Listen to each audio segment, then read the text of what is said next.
You represent for or against the motion. Stay glued to your superstation Love 99.5 FM as we bring to you the 6th edition of the Love FM High School Debate. Rally behind your alma mater as gallant young men and women from the various senior high schools in Ashanti elucidate their stance on matters of national interest. The Love FM High Schools Debate, trumpeting the voice of young ones on issues. We are live on TV on Joy Learning, the channel where you keep learning. And do remember, we do this in collaboration with the Ghana Education Service, the Ashanti Regional Students Representative Council, the Conference of Heads of Assisted Senior High Schools, Joy Learning, and as well as the Christian Service University. My name is Patricia Amabonsu, and today we are going to see Contest 3 and Contest 4 of the main stage, and when we're done, of course, tomorrow we're going to have another competition. Watch us also on Facebook specifically, and also on YouTube with the hashtag LUVFMHSD. Now, the first contest for today is going to be between two former champions. That's Kumasi High School and T.I. Ahmadiyya. And they are arguing on the motion, Ghana can't survive without the IMF. We have Kumasi High School arguing for the motion and T.I. Ahmadiyya arguing against the motion. Let's right now speak to our teachers and, of course, our supporters from these two schools and find out whether they are ready to actually give up their championship or their champion status today. And I'm just going to start off with this gentleman here. On my right, you are live Joy Learning and Love 99.5 FM. Tell us your name and what we should expect from your school. All right, thank you. My name is Osei Kyeretwie, and I am the second assist boys school prefect for T.I. Ahmadiyya Senior High School. My expectations for today are not that much. We are expecting wonders, miracles, magic. You see, our debaters here are not just ordinary debaters. They are not ordinary, eloquent, exuberant, confident, argumentative debaters. But they are debaters who have gone through a process called growth. They've grown to become beasts. And you know the thing about beasts, madam? They eat you up. So today, we are not just here to sit and watch our debaters go about the ordinary way, but we are going to do extraordinary things. We are going to go from the normal to the new normal. So in essence, we are expecting wonders. We are here for victory. We are here to win. Thank you very much. Okay, thank you so much, Emmanuel from T.I. Ahmadiyya. Let me move to this gentleman from Kumasi High School. You heard what your friend said. Introduce yourself. My name is Patel Bupendra, and I am a representative of Kumasi High School. So our expectations is, for Kumasi High School, we don't talk much, and always what we do is show action. Yes, we always show action in what we do. So today, our main motive is we are here to redeem what was previously ours. Last year, Amas took it from us due to some means, and this year, it isn't going to go well with them. Imrantie. Okay, you heard Patel. Let me move to their patrons right now, and I have this gentleman who has done this thing over and over again. Papa, you are welcome. Tell us what we should expect from Kumasi High School. Hello, thank you. My name is Baba Hudu Ibrahim, patron for Kumasi High School. This afternoon, we are going to put T.I. Ahmadiyya to the cleaners. I was expecting TZ or Richard Kojofosu to be here because they are gradually becoming bad losers. Today, they are going to lose. And last 2 years, when they lost, Richie was here last year and described the ruling as a false judgment. Last year, they won. He didn't say anything. We took it wholeheartedly and went back to school and did our preparations today. Now, victory is already ours. It's the reason TZ is running to come and do this thing with us. I am here, and I'm telling them, Kumasi High School victory is our portion. Defeat is the portion of T.I. Ahmadiyya. Thank you. Okay, I don't know whether you want to side with what he said, but you heard your colleague Baba. Okay, my name is David Wilson. I'm a teacher at T.I. Ahmadiyya Senior High School. I want to debunk what my senior said earlier. Mr. Richard Fosu and TZ are my seniors. And I can tell you without any shred of doubt that they are very optimistic that we are beating you hands down. Yeah, that's here.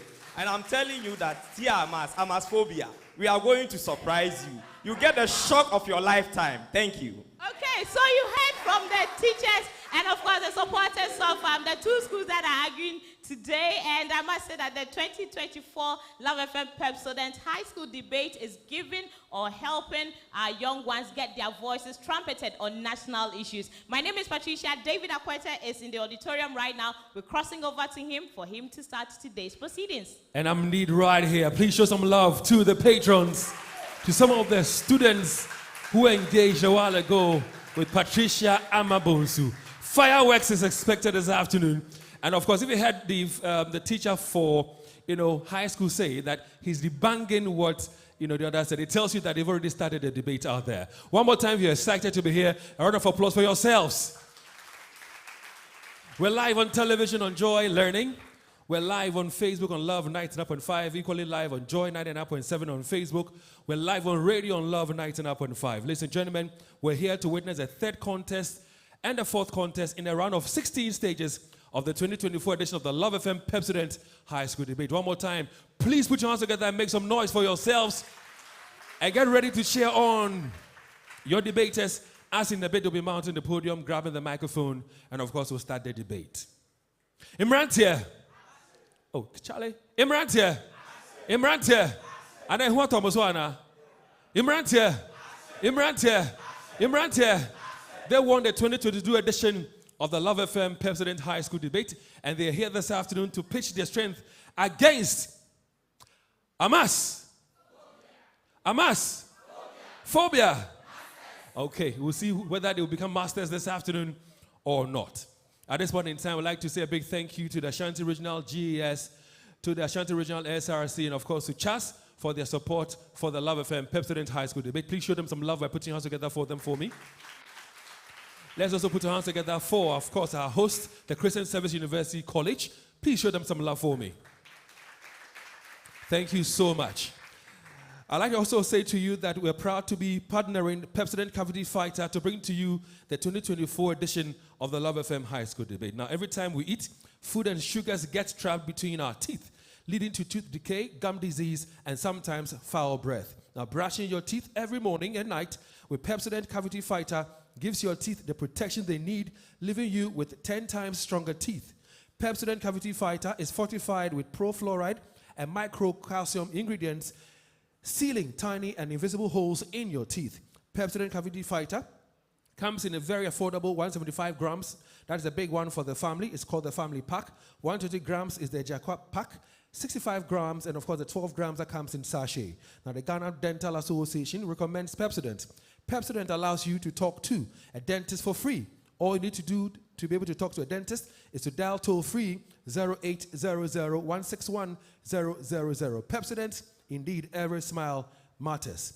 Jackson University College is also a proud partner for this year's edition of the Love FM High School Debate. Now, if you're worried about the best place to receive tuition for your IELTS in Ghana, if you desire to work or study abroad, then the Jackson Institute of Innovation and Leadership, JIL, is here to help. JIL, in collaboration with the British Council, the IELTS and IDP, presents a golden opportunity for SHS leavers, university graduates, and professionals to register and study IELTS. Now, their course options include IELTS Academic, IELTS General, and Life Skills. Now, they have in-person and online class options. So enroll today. For your children aged between 5 and 15 who are fluent in French or wish to learn French, JIL has an amazing package for them to study in Quebec, Canada. Now, their rates are unbeatable, and they will also assist you with all the necessary documentation. Bigo drinks, and most of you in here, I'm sure have your Bigo drinks. I'm sure you are enjoying it. Now, everywhere make hot. Baby Ayashi. But still, man for enjoy. Boys, boys, girls, girls, mommies and daddies, for your parties, your funerals, your family day out, and of course, any other social gathering, grab your favorite Bigo drink. Bigo comes in cola, grape, orange, coconut, pineapple, apple, lemon, and cocktail flavors. Get a chilled, affordable bottle of Bigo today at any supermarket or in traffic. Bigo is another quality product from Trillium Industrial Company Limited. Bigo, big refreshing moments. I would personally like to say a big thank you to Carbell, one of our sponsors as well for this year's edition of the Love FM Pepsodent High School Debate. Now, it contains vitamins A, C, D, E, and K, which is, of course, their unique secret essential. Nutritional formula that nourishes minds, bodies, and dreams of growing champions like yourselves, as well as the whole family. Carbell is high in protein and calcium. That they have something for everyone, and they come in coffee, strawberry, choco, banana, mocha, and coconut flavors. Enjoy the finest taste in milk. Carbell indeed is our milk. Now, Christian Service University, our host. Now, if they are admitting students for the 2024-2025 academic year, undergraduate and master's programs are offered at CSU with morning, evening, and weekend schedules for all students. Now, CSU offers half scholarship for prospective students with an aggregate of 6 to 15. You can find CSU at Star Junction, Sintase, here in Kumasi. CSU Faith, Scholarship, Integrity. Number 2, very fine ladies, Patricia Amabunsu, and of course Lady Becca, one to my right, the other to my left. Show them some love by putting your hands together for them. And they're here this afternoon because they've got some very special messages for you. Patricia, how are you doing? David, I'm fine. And yourself? I am well. Baraka de Sanla. Baraka Kade. How are you feeling? Yesterday was Father's Day. Yes, and I say thank you very much for the beautiful surprise that you gave to me. You are welcome. I enjoyed it. You are so God bless welcome. You. Thank you but very much. But take it away. Definitely. And he's talking about what he's saying because I gave him a chance to go and experience proper personal care at the Rab Haven. Please clap for them. When you need anything regarding your personal care, your waxing, your skin tag removal, your manicure, your pedicure, your massage, anything at all, your detox, please make your way to the Rab Haven. They are located at Asanteman, so adjacent World Links Academy. They will give you just 1 hour of pampering, proper one. And like I said yesterday, I told people that take your father or any special male figure in your life to the Rab Haven. If you didn't do it, don't worry, it's never too late. You can actually also still do that now because they even work on Sundays from midday to actually 7 p.m. The Rab Haven, we are solid when it comes to making sure that you look good and you feel good. Would like to say a very big thank you to Naki Publications, and if you're looking for the best creative arts, religious and moral education books for your primary and junior high school students, Naki Publications is your best bet. We also have the Naki Nugget series, which is user-friendly, self-explanatory, especially when it arranges topics, pictures, tools, and materials for your little ones. Locate Naki Publications at Achima Bukro. Naki Publications, trusted by educators, loved by students, and approved by NACA.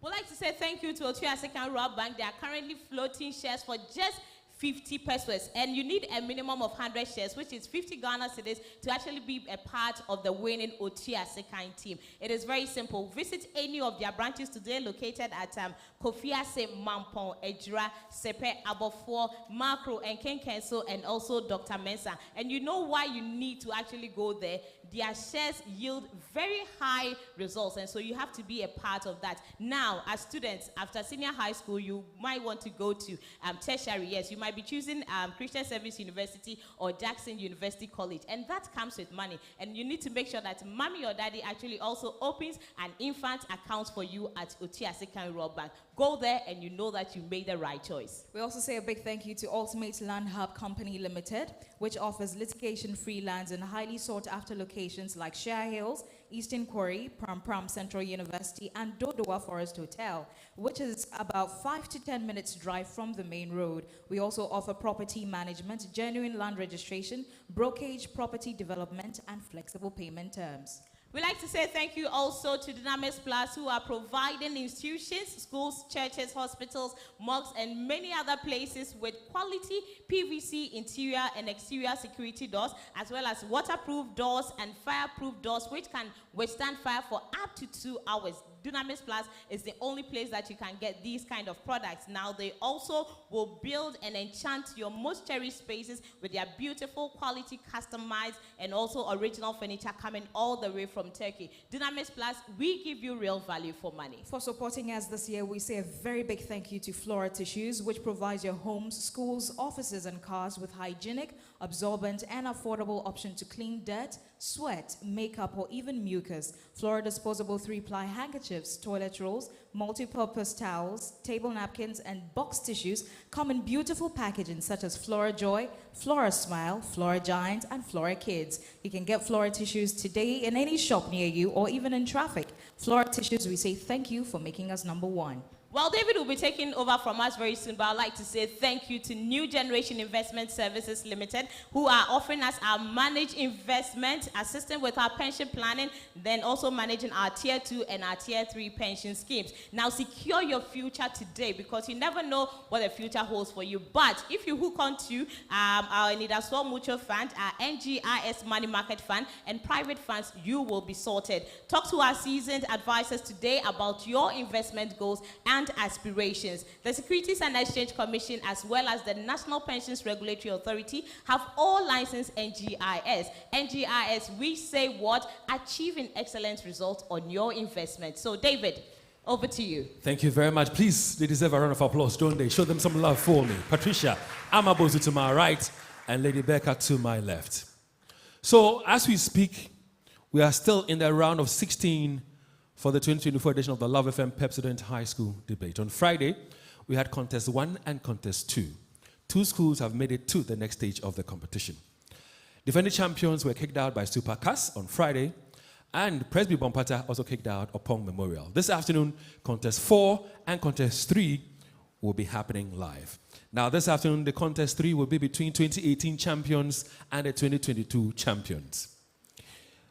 To every game, there are rules. And at this point in time, I'd like to introduce to you the referees or the panel of judges who will be scoring the debaters when the debate begins.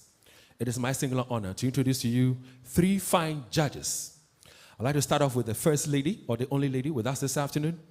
She goes by the name Dr. Lucy Bonku, and she's a senior lecturer with the Department of Liberal Studies, Kumasi Technical University. She's taught for over 30 years in literature English, that is in literature, English language, and communication skills. Ladies and gentlemen, please show her some love. She smiles broader when we say Mama Lou. See the smile. That's Mama Lou there for you. Next, I'd like to introduce to you somebody who eats, drinks, sleeps economics. His name is Professor Osei Anthony Kofi, because he was born on a Friday. Now, he also has a nickname, and his nickname is OFAG. OFAG is right here this afternoon. He's a professor in economics. He holds a PhD in economics. He's a former head of Department of Economics, KNUST. Please put your hands together one more time for OFAG. And if you don't mind, say OFAG. Yeah. Then our lead judge, clad in a very beautiful, smock this afternoon. And he is Dr. Peter Arthur. Now, he's a former head Department of English, also former head Department of Language and Communication Studies, KNUST. He's our lead judge. Show him some love as well for me by putting your hands together for Dr. Peter Arthur. And anytime I introduce him like this, I also welcome him to grab the microphone and run us through the rules of engagement. So those of you watching us on television, on Joy Learning, listening to us on radio on Love 99.5, or maybe you're watching us on Facebook on Love 99.5 FM on Facebook, or Joy 99.7 on Facebook, please pay attention to the rules of engagement, so that at the end of the contest, you'll get to know that they scored them based on the rules of engagement. Ladies and gentlemen, please put your hands together for Dr. Peter Arthur as he runs us through the rules of engagement.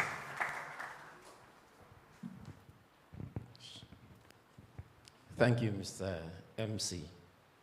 Madam Chair, with your permission, I go straight to my job, and that is to tell the audience and then the listeners exactly what the judges expect of the speakers.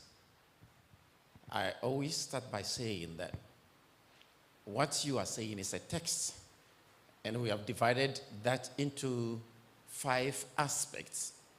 And the first aspect has to do with organization and clarity. Second, organization, that is arguments and development. Third, effective use of rebuttal. And then fourth, presentation style. And then fifth, role as a particular debater. Now, if you come to organization, we are expecting a kind of vertical order where you present good introduction, you do wonderful development, and then you give us good landing. All right, I wouldn't like to use the word conclusion, because when we go to the development of the points, we expect a type of conclusion. But at this stage, I talk about landing. And then you should also pay attention to the manner in which you lead your listeners through the process, your thinking process. And at this point, let me state that it is your duty to let us know that this is your main point. It is not the judge's duty going around looking for what your main point is. And if you can do that, the first speaker is taking 15 marks, the second speaker is taking 10 marks, and then a summary boils down to 5 marks. Then we go to argument and development. Here, we expect you to do business. And what's your business? Your business is to give information. This time you are arguing, and therefore we expect you to use the structures of argument. Okay. So you raise a point, you develop it, you give us evidence. Now, in giving us the evidence, some of you, what you do is that as your speaker is speaking, you are throwing around sheets in the name of evidence. No, we check. So when we check and what the person has brought has nothing to do with what the speaker is saying, we will deduct marks. So those of you who are fond of that, take note of that. So the first speaker is taking 15 marks. And then the second speaker is taking 10 marks. And then the summary has got to do with 5 marks. Effective use of rebuttal. Listen, this is listening comprehension and responding to what you have heard. That means that your ability to spot a reasoning defect in the opponent's reasoning chain, your ability to explain why you think it's a defect and how to turn it around in your favor. Here, you have the second speaker who is taking 10 marks, and then you have 5 for the summary. Now, let me sound a note of caution. We have 2 kinds of rebuttals. As you are arguing, you can use what we call preemptive rebuttal to develop your point. And what is that? When you can guess what your opponent is likely to say. You can do that. But what we are saying is that it adds to your organization. Do you understand that? Yeah, it doesn't score for the rebuttal. For the section called rebuttal, you need what we call responsive rebuttal. You've heard something and you are reacting to what you heard. All right?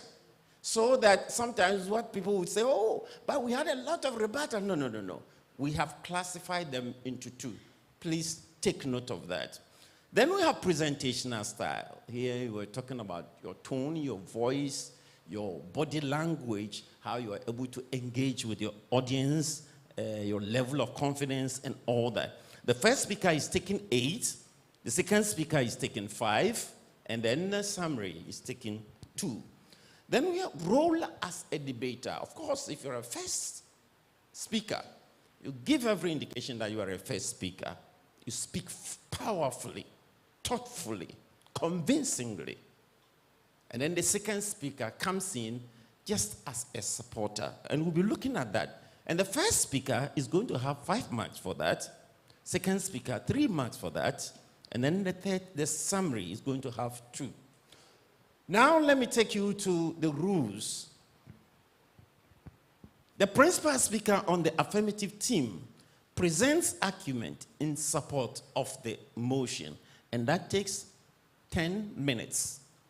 The principal speaker on the opposing team presents argument opposing the resolution, 10 minutes. The second speaker on the affirmative team presents further argument in support of the resolution, identify areas of conflict, and answers questions that may have been raised by the opposition speaker, 7 minutes. Then the second speaker on the opposing team presents further argument against the resolution, identifies further areas of conflict, and answers questions that may have been raised by the previous affirmative speaker. That is also 7 minutes. The principal speaker on the affirmative team comes with closing statement to their arguments without adding any new information. And I repeat, any new information, and also uses the opportunity to respond to rebuttals if there is any need. That takes 5 minutes. The principal speaker on the opposing team comes with closing statements to their arguments without adding any new information, and also uses the opportunity to respond to rebuttal if necessary. That is also 5 minutes. Note this well. There cannot be any interruptions. Speakers must wait for their turns.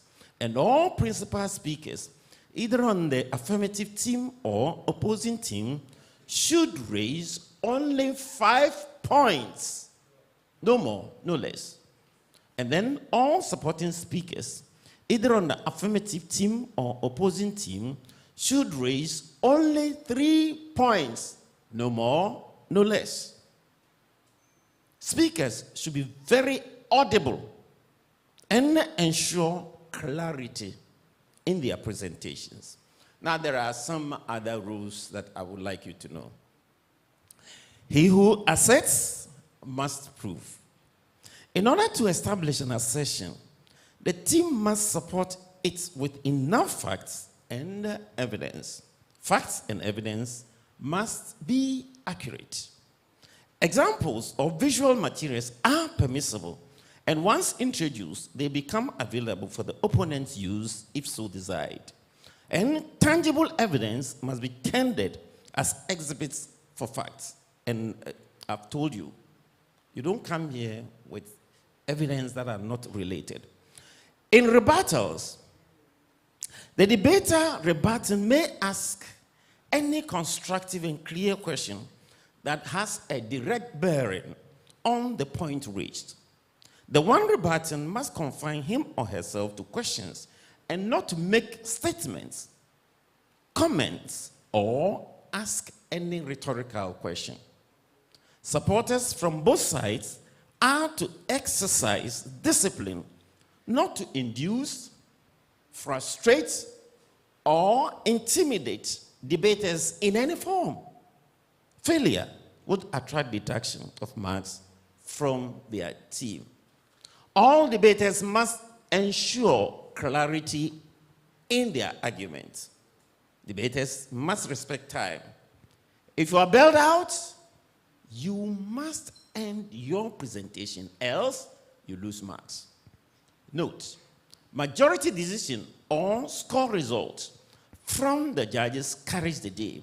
And that means the score result from one judge cannot overturn that of 2 judges.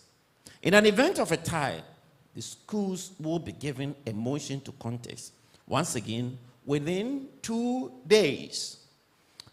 Reporting time for a contest is 12 p.m. each day. Failure to abide will lead to disqualification of the said school. Now listen to this one carefully. All issues or concerns should be addressed to the producers of the program or the event and not the judges. And at this moment, I want you all to look behind you. There's a gentleman there who has raised his hand. Yes, he is the producer for this program. And if you have any problem, please gravitate towards him. And with that, I have done my job.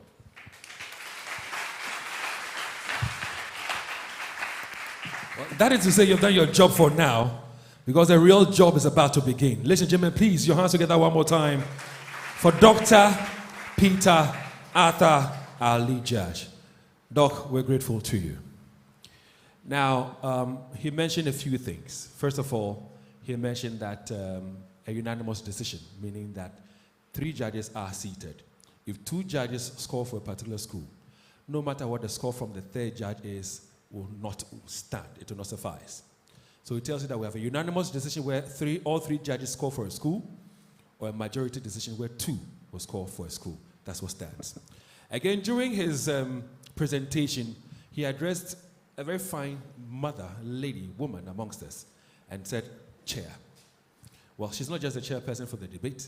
She's also here this afternoon as the ambassador for the Love FM High School debate. We've been doing this for 6 years running, and all the 6 years she's been with us, her dedication is amazing. Please put your hands together for her before I even introduce her to you. Now let me do the introduction, because her name is Mrs. Theodosia Jackson.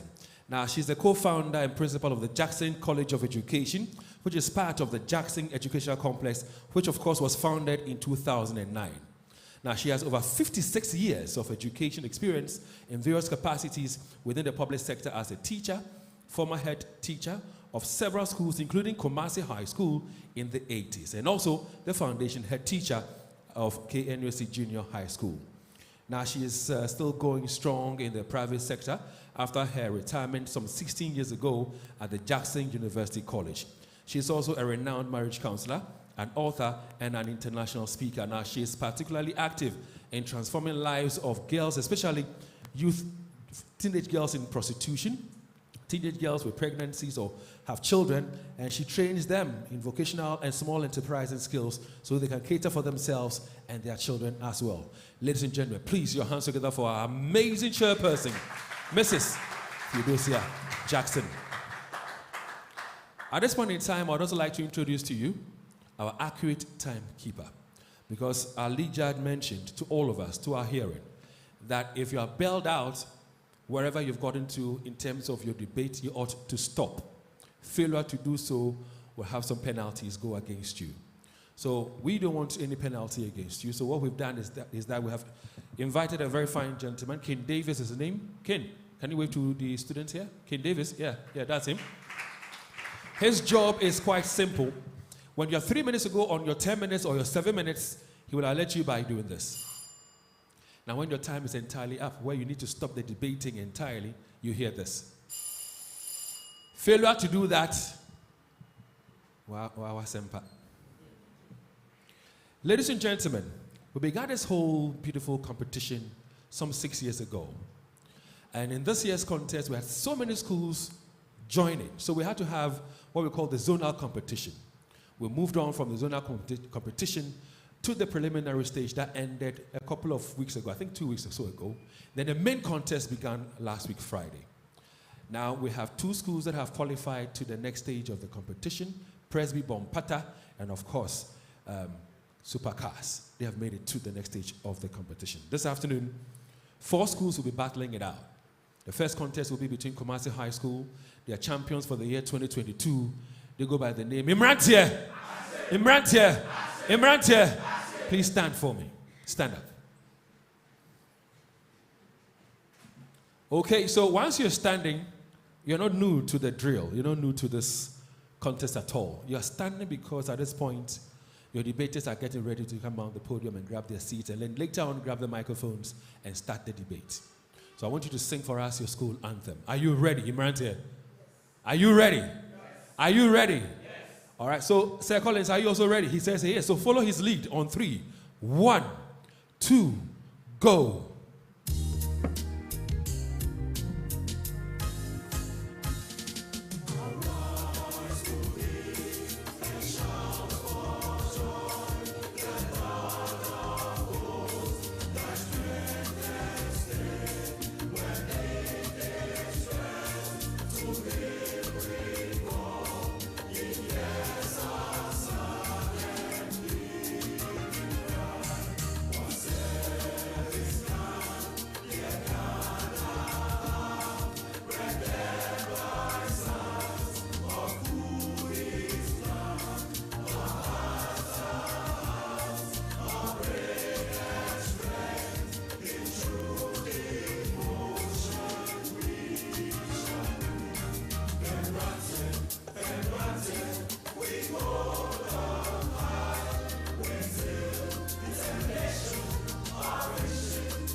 Imrantia, they were the 2022 champions for the Love FM Pepsodent High School Debates. Ladies and gentlemen, at this point in time, their debaters are also ready to mount the podium and, of course, debate their opponents this afternoon. Now, the debaters are Esben Ayikade Wemako, the principal speaker, and Yabua Frederick, supporting speaker. Show them some love. Put your hands together for them. Or you can do better. And you can make some noise if you so wish to. Yeah. Okay. In 2018, when we had this contest in this same auditorium, we had a school winning. Amas! Amas! Amas! Phobia. Please stand as well. They won the 2018 edition, and they are here this afternoon in the round of 16 to pitch their strength against Kumasi High School.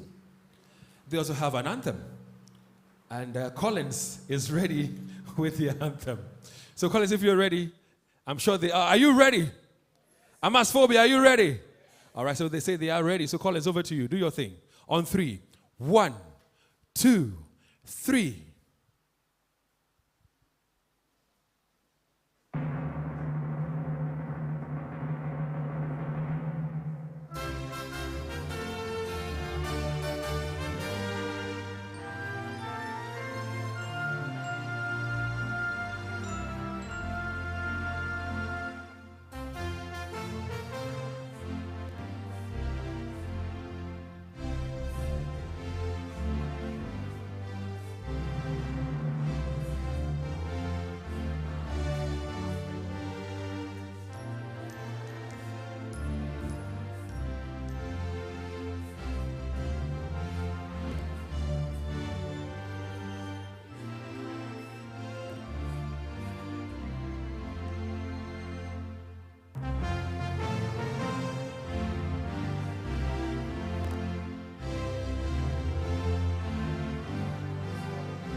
Well, thank you very much for singing for us your school anthem. Amas!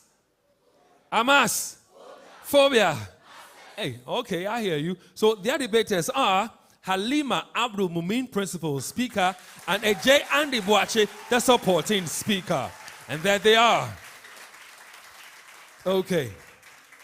Whilst they grab their seats, for the benefit of those watching us on television on Joy Learning, or watching us on Facebook on Love 99.5 FM, or of course maybe on Facebook on Joy 99.7, the motion is Ghana can survive without IMF. That is the motion.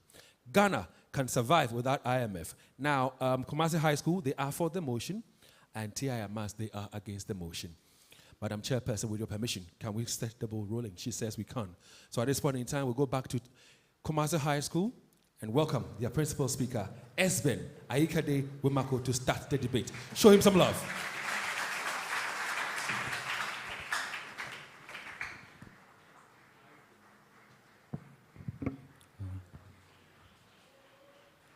The House, our argument today might be misunderstood by my opponents, so allow me to be a lamp unto your feet. We are not saying that Ghana does not rely on the IMF, but we, in favor of the motion, are trying to imply that it is possible, and the key word here is possible, for Ghana to continue to exist without the IMF.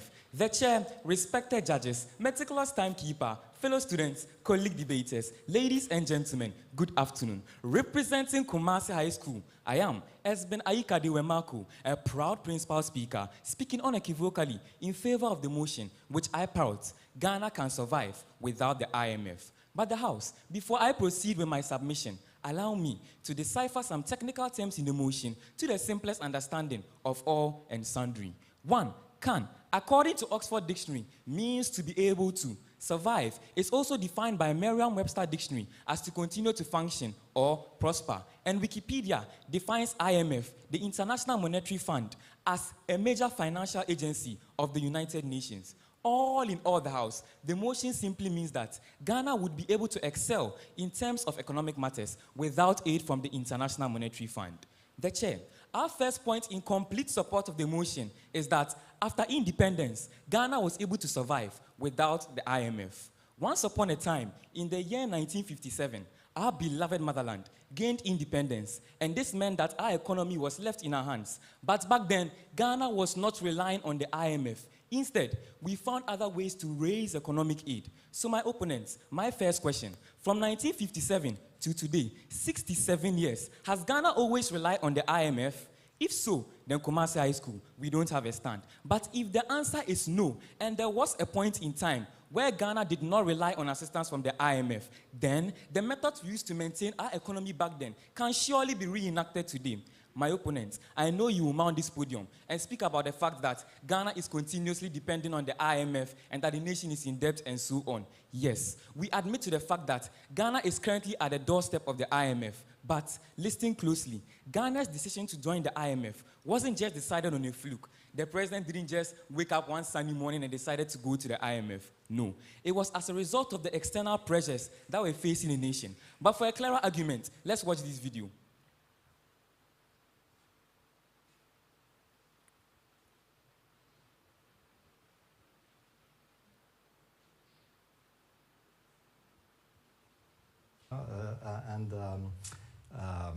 A very good day to all that are joining us today. And of course, I would like to welcome also Minister Ofori Atta and Governor Addison to this press event. I believe we have some excellent news to discuss today with the approval yesterday of a 3 billion, 3-year program for Ghana. As you know, Ghana has been facing a severe economic and financial crisis with the debt burden assessed as unsustainable. More specifically, a combination of pre-existing vulnerabilities and external shocks such as the COVID-19 pandemic, Russia's war in Ukraine have resulted in acute financing pressures. The House, here you have it, from the horse's own mouth. The IMF mission chief himself, Stephen Rodet, who claims that Ghana is currently relying on the IMF as a result of situations beyond our control, such as COVID-19 and the Russian-Ukraine war. But my opponent, if you doubt this argument, then I expect you to mount this podium with empirical evidence of what then is Ghana's true motive for relying on the IMF.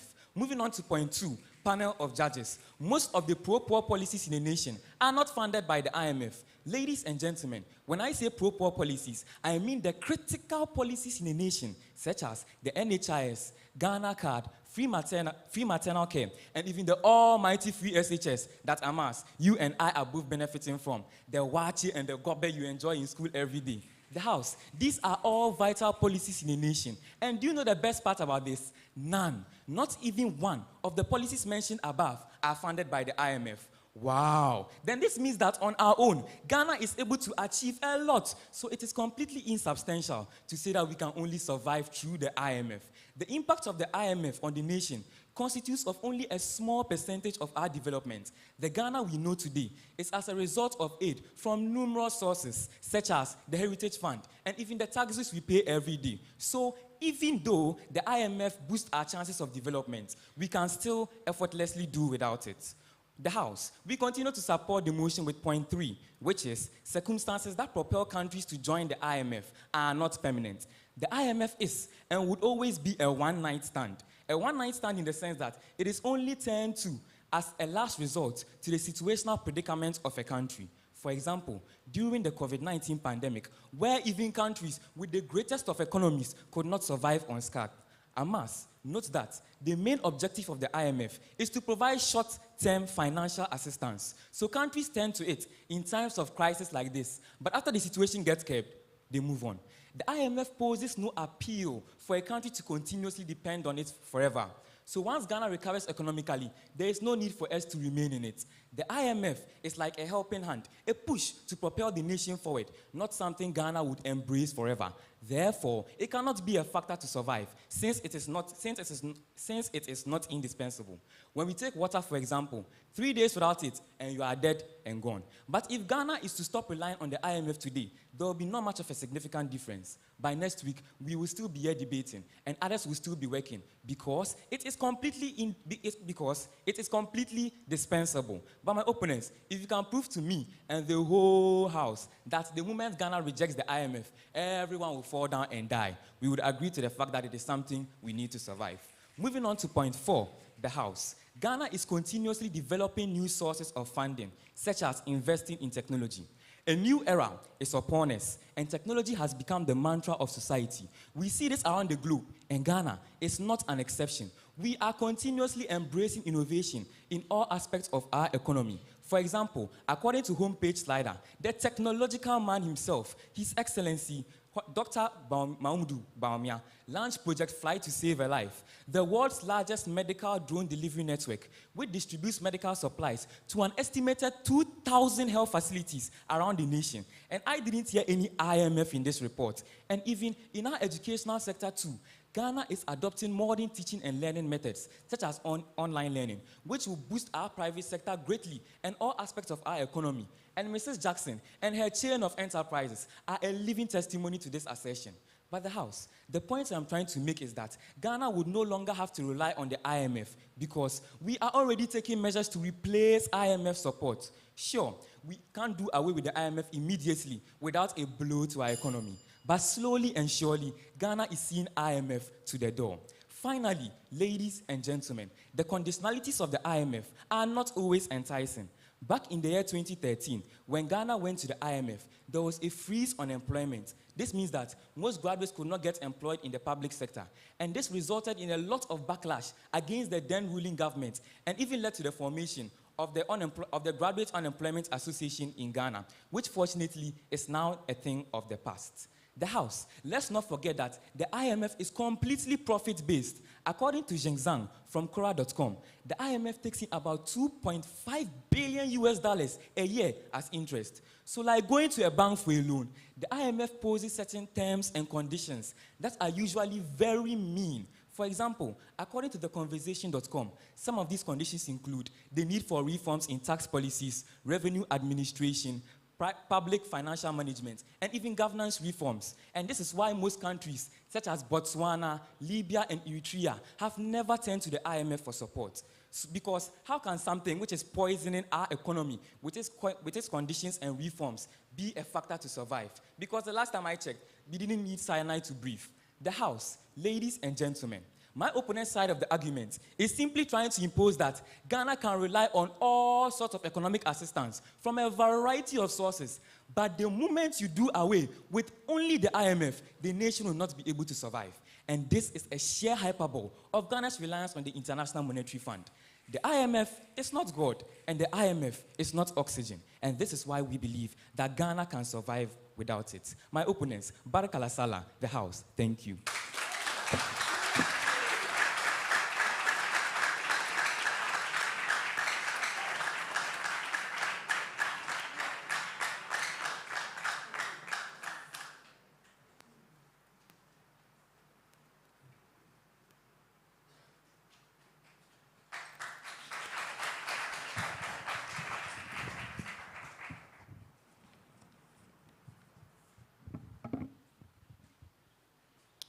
There is this popular Spanish adage that goes, "Que sera, sera," meaning what would be, would be. The outstanding chairperson, bold and impartial panel of judges, accurate timekeeper, heads of school present, teachers, fellow debaters, fellow students, ladies and gentlemen, good afternoon. Representing TI Ahmadiyya Senior High School, I am Halima Abdul Mumin, the principal speaker. We, from this noble institution, vehemently rise to kick against the set notion, I quote, "Ghana can survive without IMF," unquote. Prior to presenting our argument, kindly permit me to elaborate on certain key terms for easy comprehension for all and sundry. According to the Oxford Dictionary, the verb phrase, "can survive," is the ability of an individual to continue to live in spite of hardship. The abbreviation IMF stands for International Monetary Fund, which is a sub-organization of the United Nations. Ladies and gentlemen, the proposition that Ghana can survive without IMF raises concern about the country's ability to navigate economic challenges independently.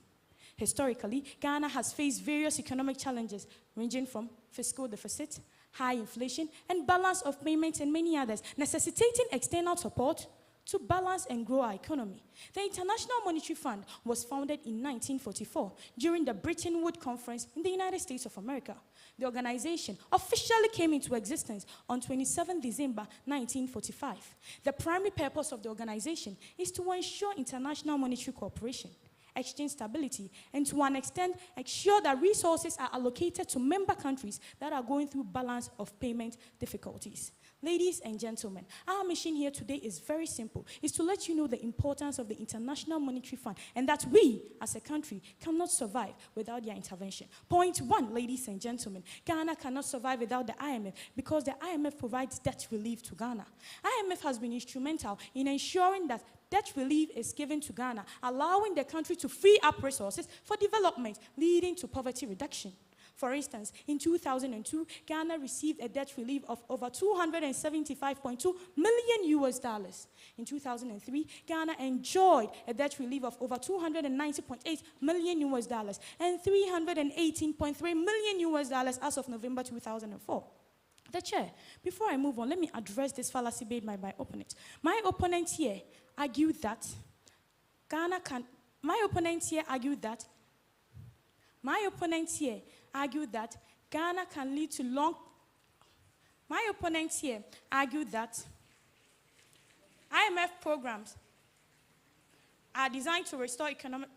My opponent here argued that IMF programs can lead to long-term economic costs, such as increase in external debt. It's neither here nor there. That assertion can be branded as a false dilemma, because while IMF programs are designed to restore economic stability and ensure long-term economic growth, this substantial debt relief enabled the government to redirect its funds towards crucial developmental projects, such as the construction of the Asiakwa Salvation Army JHS and the Nima public toilet. Point 2, ladies and gentlemen. My opponents here argue that IMF programs often require harsh austerity measures that can harm vulnerable population and stifle economic growth.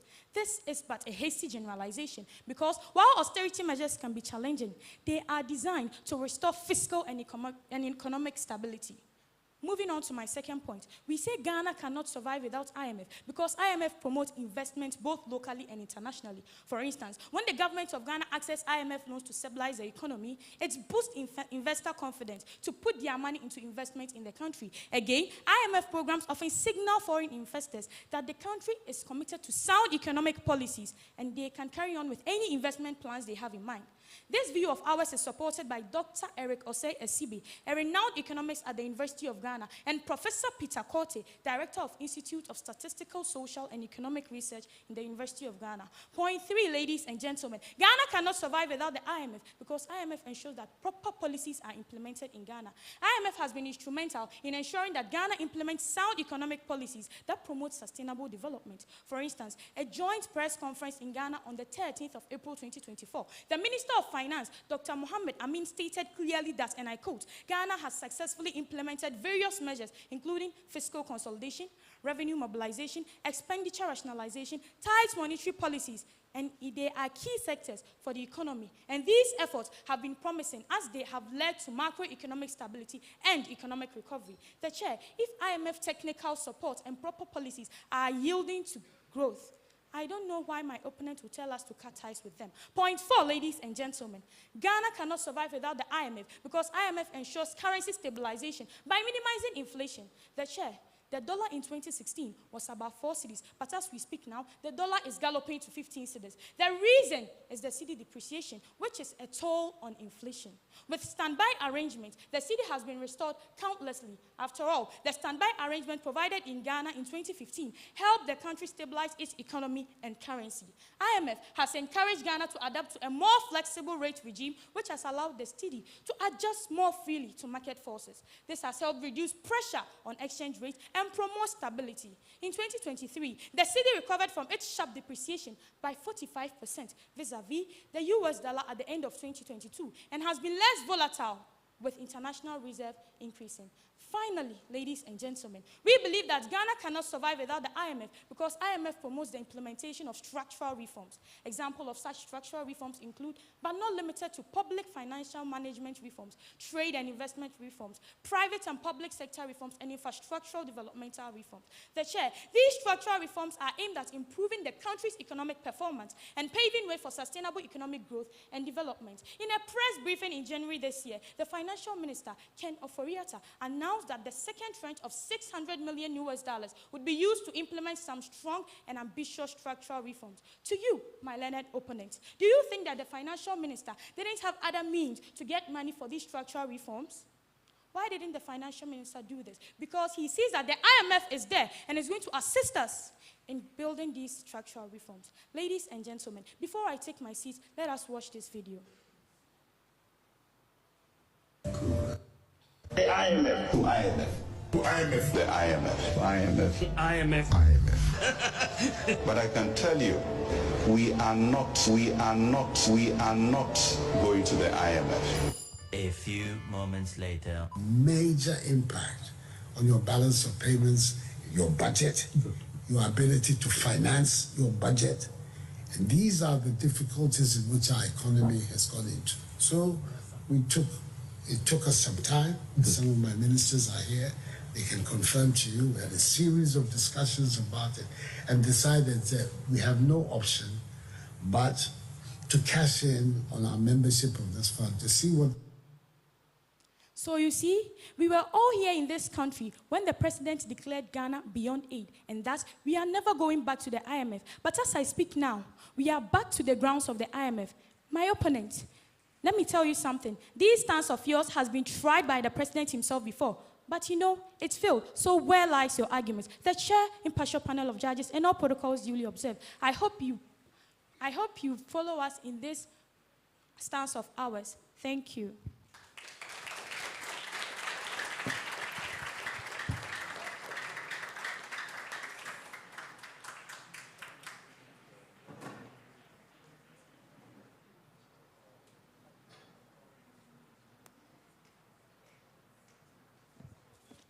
Hello. The chair, the house. Whenever we are talking about survival, taking water into consideration, research has proven that the maximum time for which man can survive without water is 2 days. This means water must be taken in more often in order to enhance our survival.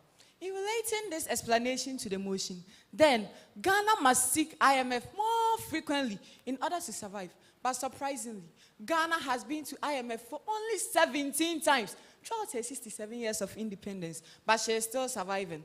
This furthers on to substantiate that Ghana can indeed survive without the IMF. Now to you, the Vice Chair, voracious panel of judges, accurate timekeeper, distinguished guests, colleague debaters, students, ladies and gentlemen, good afternoon. From the outstanding institution, Kumasi High School, I am Frederick Yabua, the supporting speaker, speaking in affirmative to the motion, quote and unquote, Ghana can survive without the IMF. The chair, the house. I would now like to proceed with what my principal speaker has already begun. Continuing with point 6, the chair. Instead of IMF, certain policies of the government can help Ghana to survive. Ghana is a country which is blessed with resources, but the question is, are we really utilizing these resources? My opponents, the look on your face and your sitting position even tells me that your answer is as right as mine, which is a no. But these resources, when utilized though, is one of the keys to economic sustainability. This is why I side with Christine Lagarde, former managing director for the International Monetary Fund, when she said, please let's watch this video by Joy Business. Another IMF program, would that be needed? You know your country better than I do. It seems to me on the face of it, particularly if the resolve that I have heard from the president, from the vice presidents, from the finance minister, from the governor, if there is that resolve to actually stay the course and maintain that fiscal discipline, I think the country has everything it takes to do without an IMF program. My opponents, the House, there we have it. And by stating this, she is laying emphasis on the proper utilization of our resources. Now, what the government can do is that the government can put measures in place to enable proper utilization of our resources, especially by improving upon the secondary and tertiary productivity sectors. This will increase the rate of productivity of the country, as well as their economic upgrade. So, Amas, until the day the government will start putting measures in place to enable proper utilization of our resources, we are still going to see the country as a baby who needs breast milk from IMF. Moving on to point 7, the House. Despite Ghana consulting IMF, their assistance hasn't been able to improve our economy permanently. Ladies and gentlemen, what this implies is that after all the assistance derived from IMF, the country is still unable to improve her economic productivity and sustainability. An empirical example is what we have on the screen. A statistics by the Meta AI, which gives the best growth rate without IMF to be 14.05% in 2011, and that with IMF involvement to be 7.8 in 2016, which could not match up to the 14.05% without IMF. That is, the international body our opponents are here, claiming to be Ghana's Messiah, is failing to improve our economy. And with that, we still have low per capita income, low literacy rates, low employment rates, everything. Poor, poor, poor, and poor. Hey, my opponents, is this what you are here, claiming to be the backbone of Ghana's economy? Finally, ladies and gentlemen, Ghana can survive without IMF because Ghana has a choice to join IMF or not. The chair, the house. Under normal circumstances, no one or nothing can ever get separated from what he depends on to survive.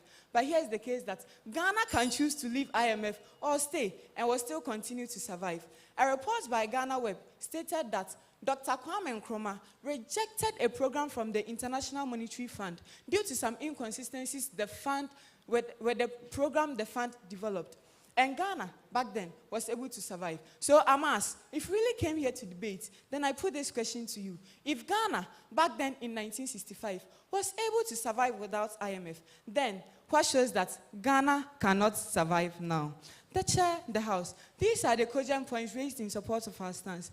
Panel of judges, with respect to your solid background in literature, and by making reference to Alex Ajay Ajuri's book, Unexpected Joy at Dawn, I would like to end by saying that Ghana's story is just like that of Mamolu, who lost their parents at age 8, but survived to prosperity at the end. My opponents, now prepare yourself for the best Salah gifts you can ever have. I mean, rebuttals. My opponents, you came here, and your first point was that IMF help in debt relief. My opponents, so are you trying to tell us that the assistance derived from IMF is for free? Then that means you didn't hear my principal speaker well, because as expounded by him already, the IMF is a profit-making organization, and he even tendered evidence showing a percentage, showing that IMF deducts a huge percentage of any form assistance which is given. And you also came here and you also said that IMF helped to implement policies. Oh wow, yes,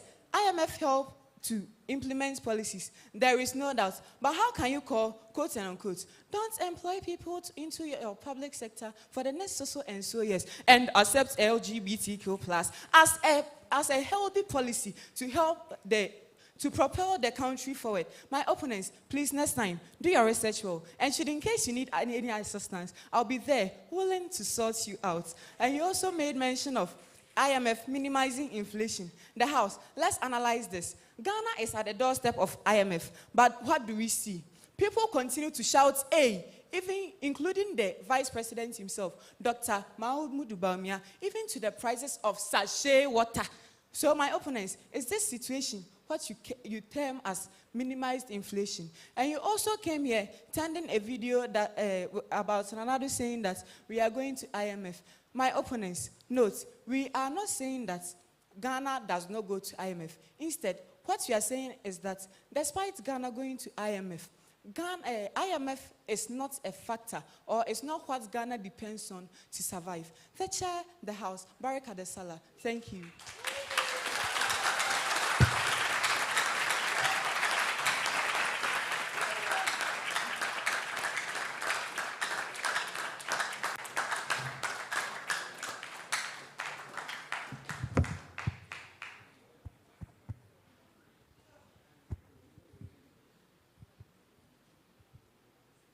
RuPaul, an American celebrity, once said, and I quote, "Life is hard without assistance from others," unquote. The otherwise chair, bold and impartial panel of judges, management of Love FM, accurate timekeeper, heads of school present, teachers, co-debaters, fellow students, distinguished ladies and gentlemen, good afternoon. Before this, I guest out today, representing TI Ahmadiyya Senior School Kumasi, I am Andy Ejaibuachi, rising vehemently and audaciously as the supporting speaker, speaking against the said motion. I quote, "Ghana can survive without IMF," unquote. The chair, as a citizen of this great country, so that's my principal speaker, we have no intention to debunk or discredit our ambition of self-reliance.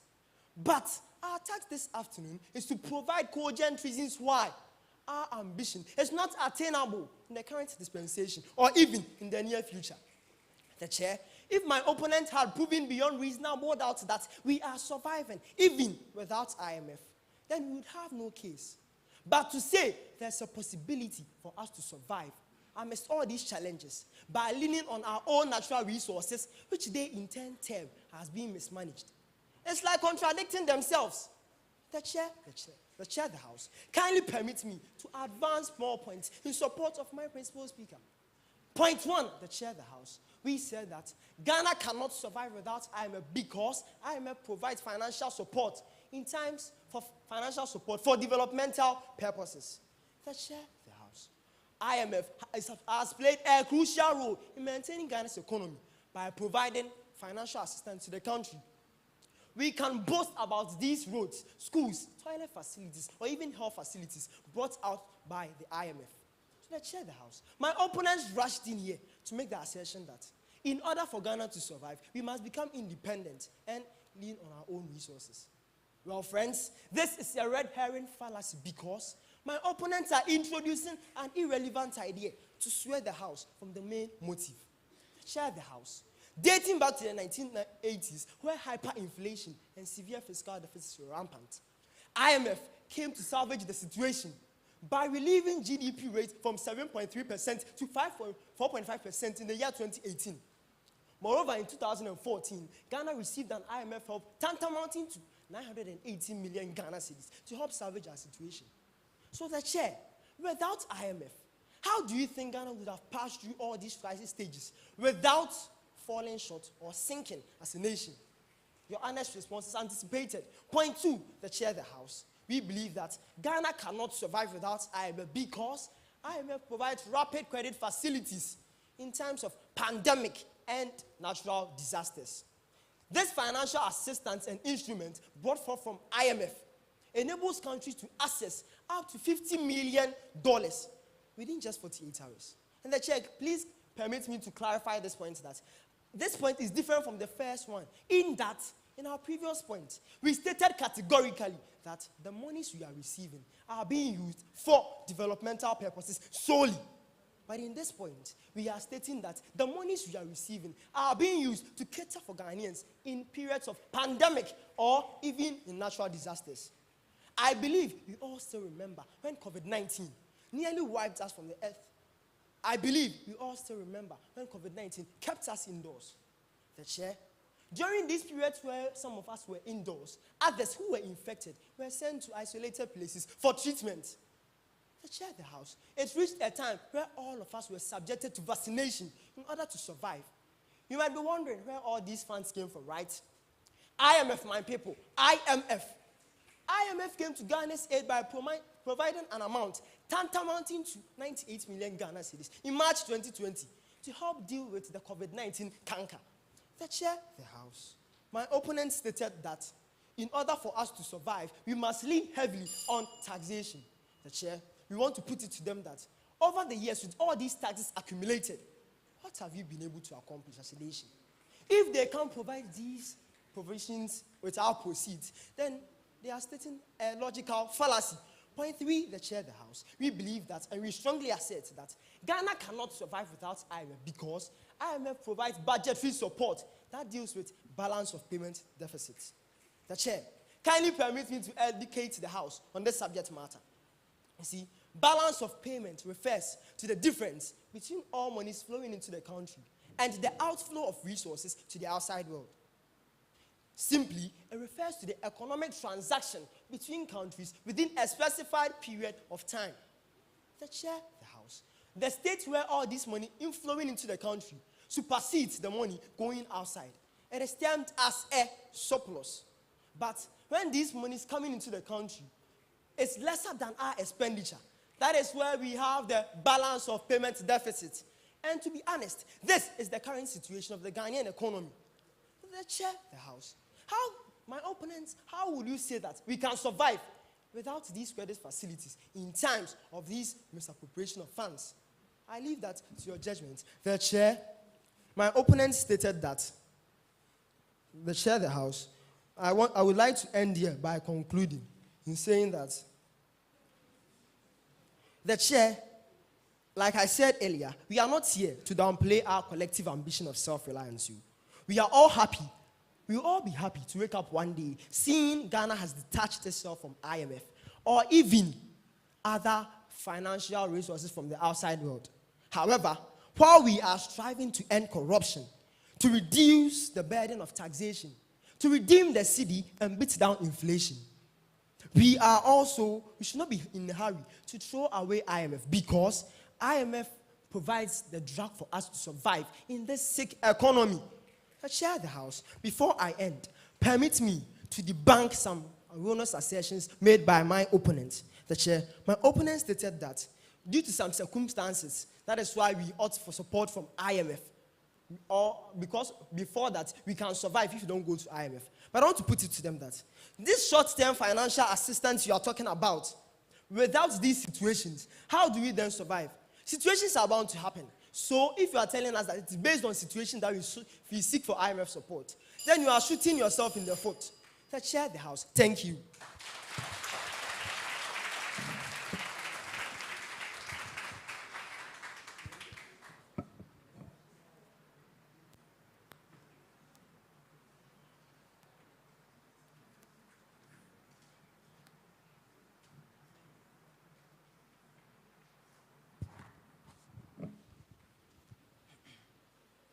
The Chair, the House, all protocols duly observed.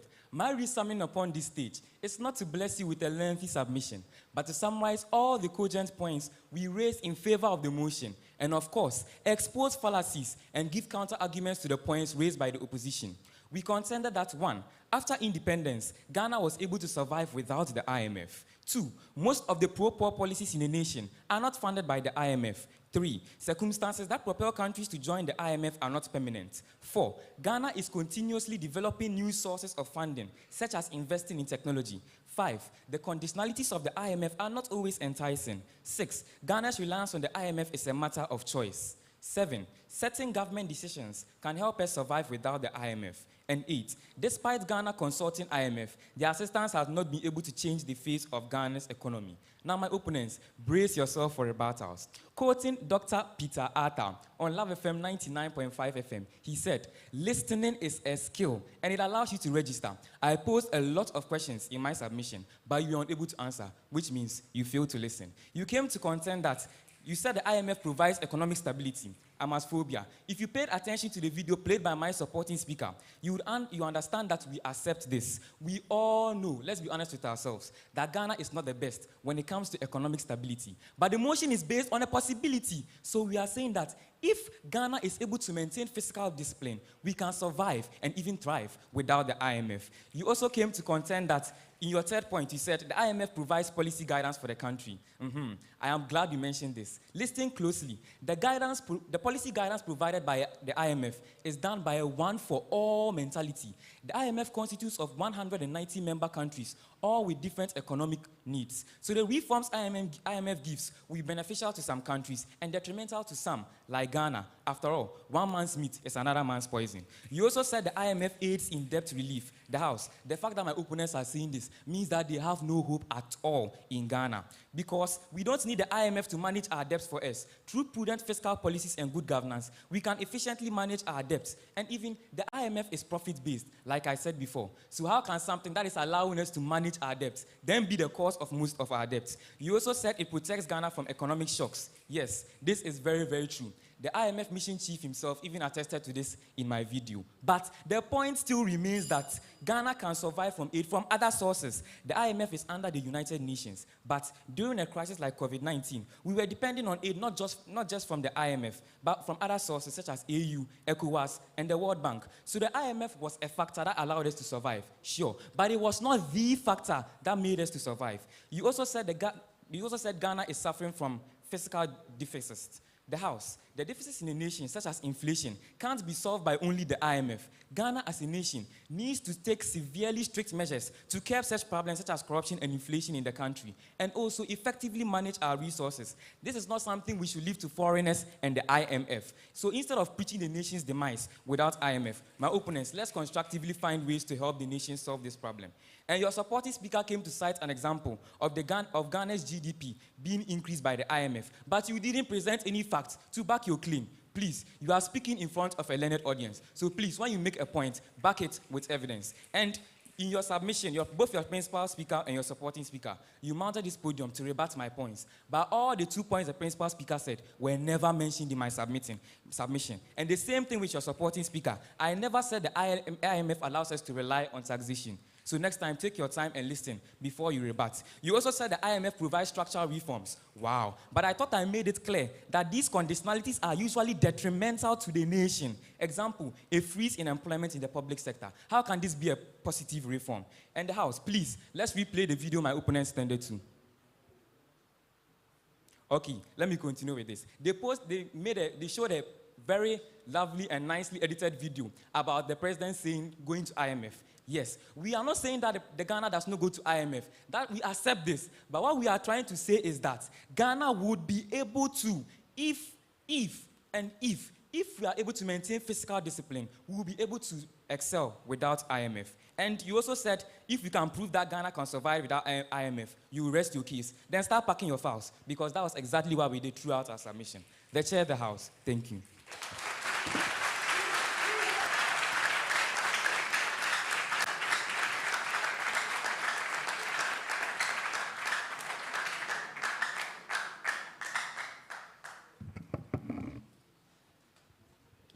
The Chair, the House. My second coming here is to summarize the arguments raised by both my supporting speaker and I. Point 1, we stated that Ghana cannot survive without the IMF because the IMF provides debt relief to Ghana. Again, the IMF promotes investment both locally and internationally. Again, the IMF ensures that proper policies are implemented in Ghana. In addition, we believe that Ghana cannot survive without the IMF because IMF promotes the implementation of structural reforms. The IMF also provides financial assistance for developmental purposes to the country. The IMF again provides rapid credit facilities in terms of pandemic and natural disasters. The IMF again provides budgetary support to deal with balance of payment deficits. And finally, Ghana cannot survive without the IMF because the IMF ensures currency stabilization. Before I take my seat, let me debunk some fallacies made by my opponent. My opponent made mention that Ghana should prioritize its economic independence and self-determination, free from IMF influence and conditions. But my opponent, economic independence does not preclude collaboration with international institutions. The IMF has provided significant financial assistance and policy support that has helped stabilize Ghana's economy. Example is during the 1980s economic crisis, where the IMF structural adjustment programs were crucial in averting complete economic collapse. Again, my opponent said that continuous reliance on the IMF fosters dependency and creates a moral hazard. My opponent, the IMF's role to provide temporary assistance and guidance. The success of Ghana's financial management under the HIPIC initiative in the early 2000s led to substantial debt relief and improved fiscal space, allowing Ghana to pursue independent growth strategies. Again, my opponent also made mention that long-term economic cost is caused by the IMF. But my opponent, IMF programs are designed to restore economic stability, create conditions for sustainable growth, reducing the need for excessive borrowing in the long term. Again, my opponent stated that IMF has a negative social impact. Recent IMF programs have evolved to include provisions that protect social spending. During the 2015 to 2018 IMF program, Ghana was able to protect and even increase its spending on critical social sectors like the health and education sectors. Again, my opponent asserted that we've gone to the IMF 17 times, but this does not mean that we went there for 17 years, because Ghana always goes there when we are facing economic instability. My opponent also asserted that relying on the IMF is because of situations. But if these situations will take 50, 70, or even 100 years, do you expect us to sit back and die? No, because there is an alternative, which is the IMF. My opponent also said that IMF has caused unemployment, high illiteracy, and others. But my opponent, IMF is not a employment organization. Neither is it an organization for education. It only assists with financial assistance. Again, my opponent made mention that we talked about economic stability, but the chair, this is a straw man fallacy because we never made mention of that. My opponent made mention that the IMF is profit-based, but I made mention clearly that IMF is something that has 0% interest, so you are shooting yourself in the foot. The chair, the House, thank you.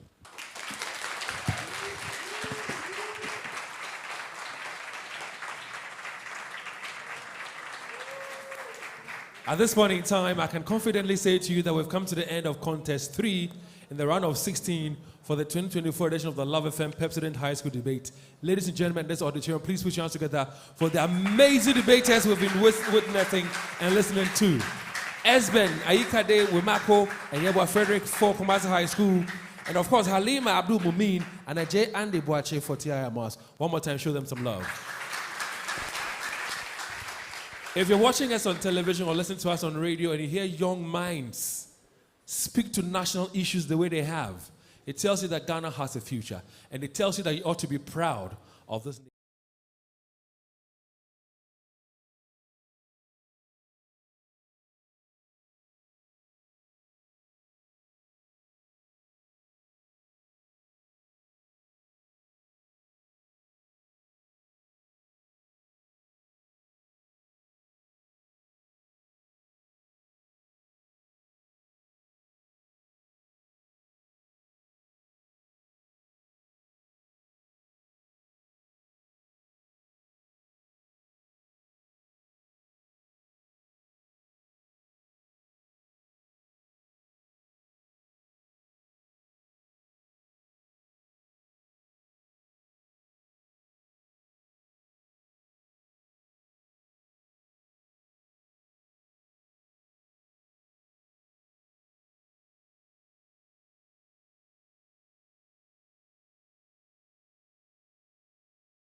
Gentlemen from Emrantia, that's Kumasi High School, 2022 winners of this edition.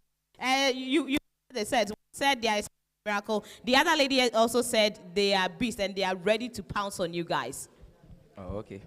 I expected so much from Alima, for I'd heard so much about her.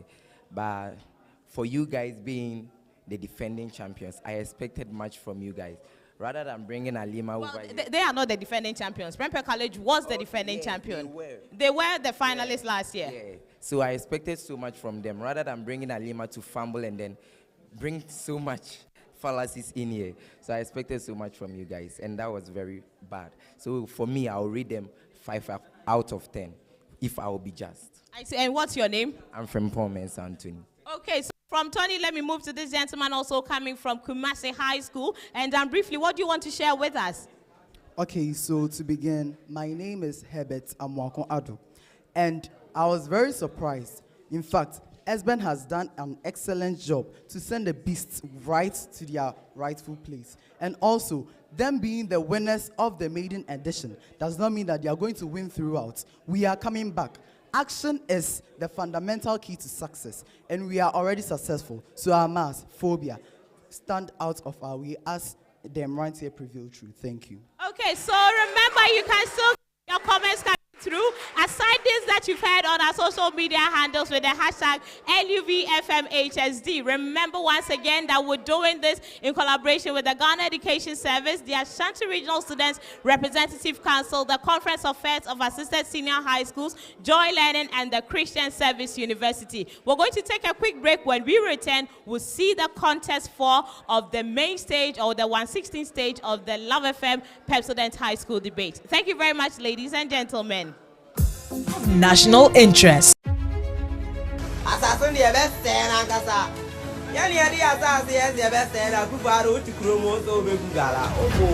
the house, my opponents are here, solely blaming chiefs. All these ignorant miners are alluding that the land belongs to them. Therefore, they shall do whatever they want with it. They even had the guts to tell the president, Nana Akufo-Addo Dankwa, that he can do nothing to stop them. So you see, these youths are clearly oblivious.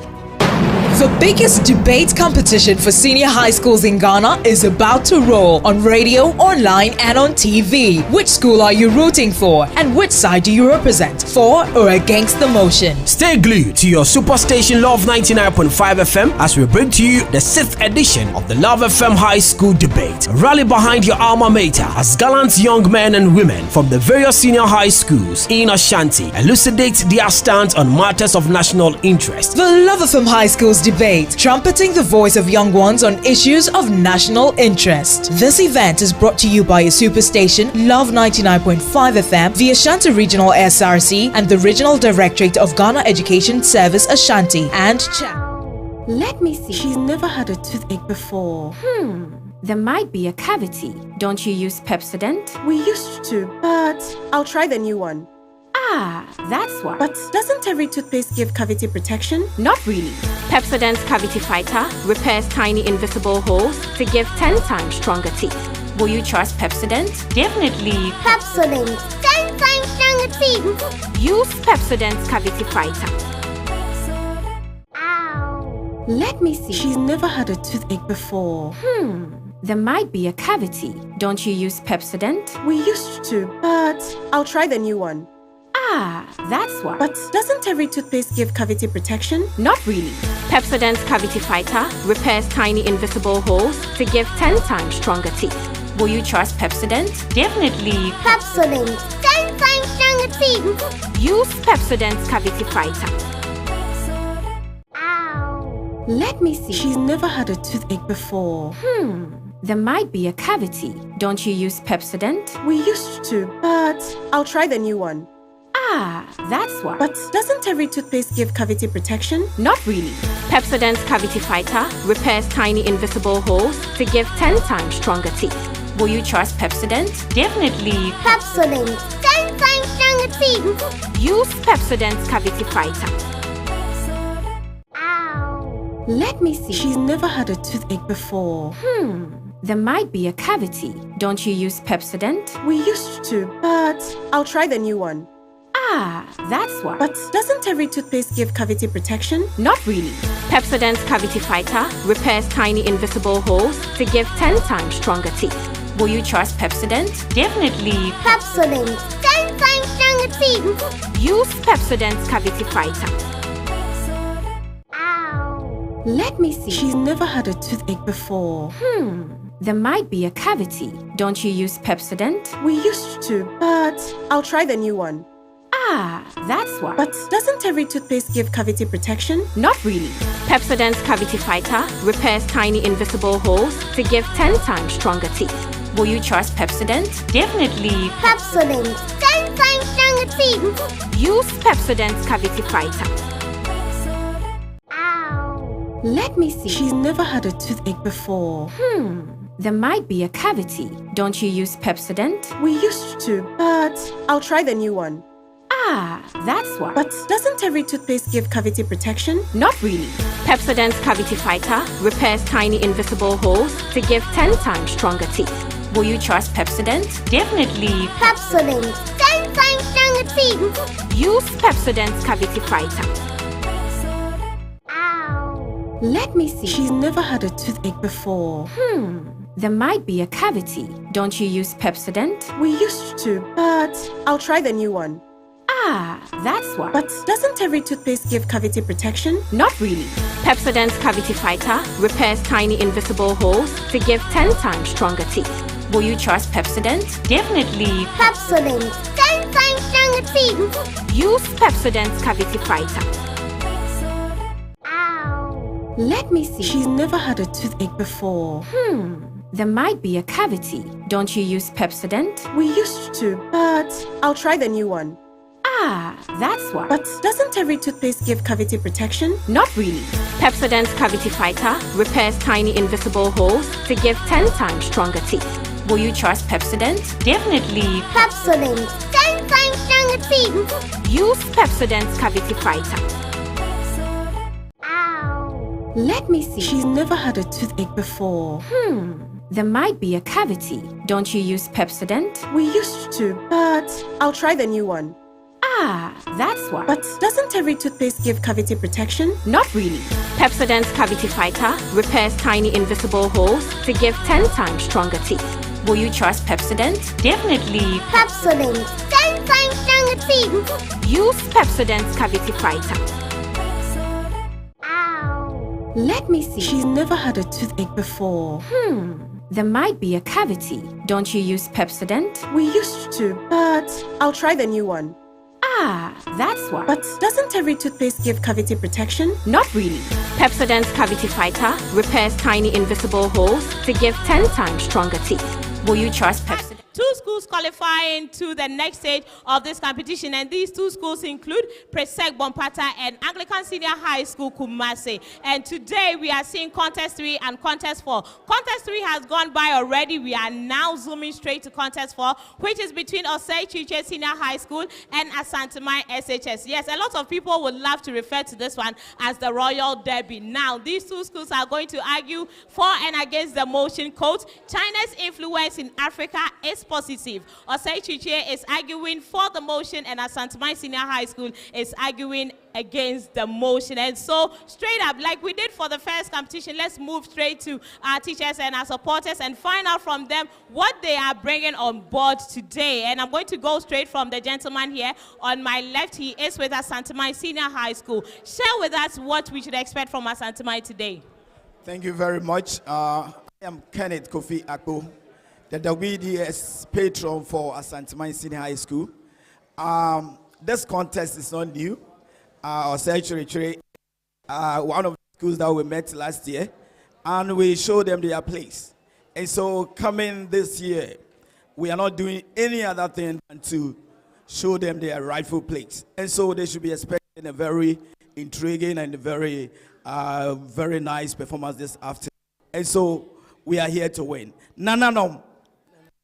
Thank you very much. Okay, thank you, Kenneth. Don't go anywhere. Let me get this response also from your colleague. And another Royal School. Yeah, thank you very much. My name is Michael Yaboa, and the patron for OKS. I would like to say that Yes, as my brother said, this contest has not been a new thing. We met last year, but I would like to say that every year has its own story. For OKS, we write new stories virtually every year. So this year, we started writing from the scratch, that is from the prelims, and we are not ending it today. So watch us on the stage. I told you last year that yes, the stage is where the performance takes place. So this time round, we are not turning back, we are in. And definitely, at the end of the day, definitely, I have used the word definitely because I know what I'm saying is going to work. At the end of the day, we will show Asanteman the exit this time round. Okay, thank you so much. And I'm going to speak to this beautiful lady from Osei Kyeretwie. I see Stephanie here on your badge. Yeah, I'm named Stephanie, and I'm the OG president. Okay, let me ask then a question. Okay, go ahead. Into Osha Alvin and Derricka Wamumbo Chic. Haba. Anyways, let's get to the stage and see what happens. Okay, so that's coming from Stephanie. Let me move to this gentleman. And she asked the question. Do you want to answer? That is a rhetorical question. It doesn't demand an answer. And today, we want Osei Kyeretwie Senior High School to know that history is going to repeat itself. As we eliminated them last year, today too, we are just going to eliminate them. And a noble institution called Asanteman found in the middle of Ashanti region. You are going to compete with this school. Are you not afraid? I mean, are you not astonished, my dear? I want to tell them that when Jesus Christ was on the cross, he said that Tetelesta, meaning it is finished. So today's contest, we redeem it as Tetelesta, it is finished. Thank you very much. Okay, and we still like to also say thank you to the Ashanti Regional Students Representative Council, the Ghana Education Service, Joy Learning, yes, the channel where you keep learning, the Christian Service University, and the Conference of Affairs of Assisted Senior High Schools. All these institutions are proud collaborators here on the edition of the Love and Pepsodent High School debate. My name is David. We're going back to the auditorium. David is on standby, and we'll see what we'll do with Contest 2 today. Thank you very much, Patricia Amabonsu. And trust me, one of the bits that I like about the debate is when you're engaging with the patrons and the students, the kind of things they say adds a lot of beauty to the whole contest. Now, it's been educating, it's been educative, it's been entertaining, and it's been very, very informative. Ladies and gentlemen, please put your hands together for yourselves in this beautiful auditorium. Please put your hands together. We're still live on Facebook, on Love 99.5, on Joy 99.7, on Hits FM, on Joy Prime, Joy Learning, and of course we are on Joy Learning on television, and of course on radio on Love 99.5. Contest 4 in the round of 16 is what we're about to witness this afternoon. Ahenima. Okay, so they are here. Those are students for Osei Kyeretwie Senior High School. And like we've mentioned already, they'll be facing off students from Asanteman Senior High School. Nananom.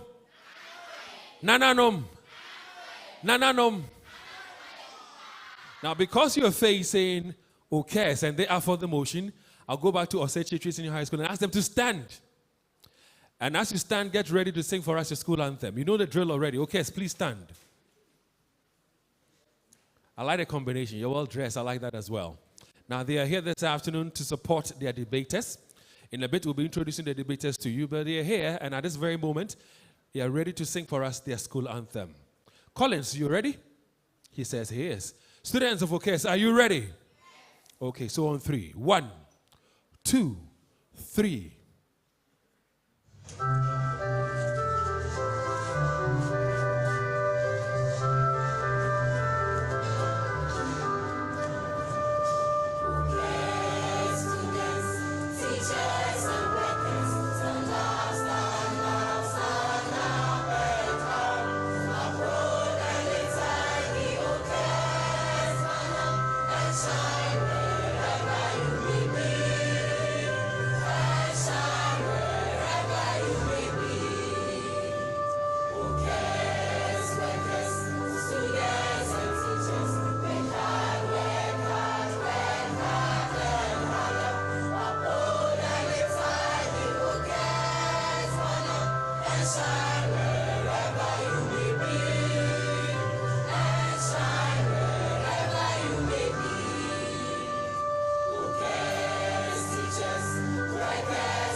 as to whether they'll be able to shine this afternoon at this auditorium at the Christian Service University, time will tell. With a round of applause, let's welcome your debaters, Alvin Osei Kyeretwie, principal speaker, and Derek Apia Dako, who is the supporting speaker. Where are they? Okay, I can see them now. Please put your hands together for them. And if you don't mind, please make some noise for them as well. They are here to make your school proud, I'm sure. Nananum. Nananum. One more time. Nananum. Please stand. It's your turn to sing and deliver your school anthem. I like the smiles on your faces. It tells me that you're more than ready to sing with pride and with joy your school anthem. Collins, if you're ready, he says he is, then let's sing your school anthem on 3. 1, 2, 3. We are the real Asanteman. We are the children of the King. This is the school of the strength of us, God Asanteman. This is the school of the strength of us, God Asanteman. The seed that was planted in 1954, the seed has been watered, but there's no life that has grown into this place. So we call Asanteman.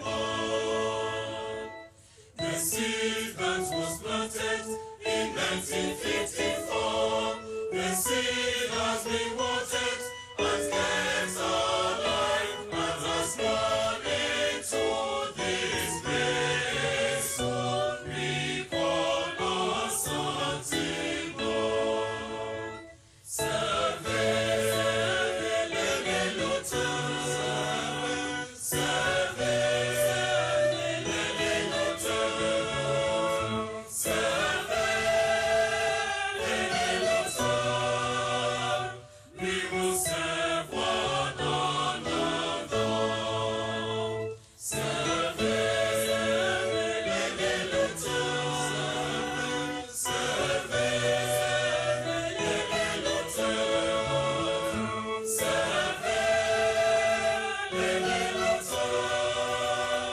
We will serve one another. The anthem for Asanteman. At this point in time, let's welcome the debaters as well. And they go by the names Ali Rashid, principal speaker, and Blessed Kojo Eje, who is the supporting speaker.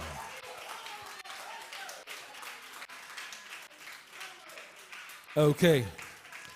The motion is China's influence in Africa is positive. That is their motion. I'll take it again.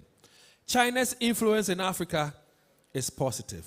Now, Osei Kyeretwie Senior High School, they are for the motion, and Asanteman Senior High School, they are against the motion. Our judges are still seated. Our chairperson is also right here with us. Our accurate timekeeper is still at post to do his job. But I'm chairperson. If you are good to go, then we can also give them the green light to roll. At this point in time, let's welcome the principal speaker for Okes, Alvin Osei Kyeretwie, to set the ball rolling.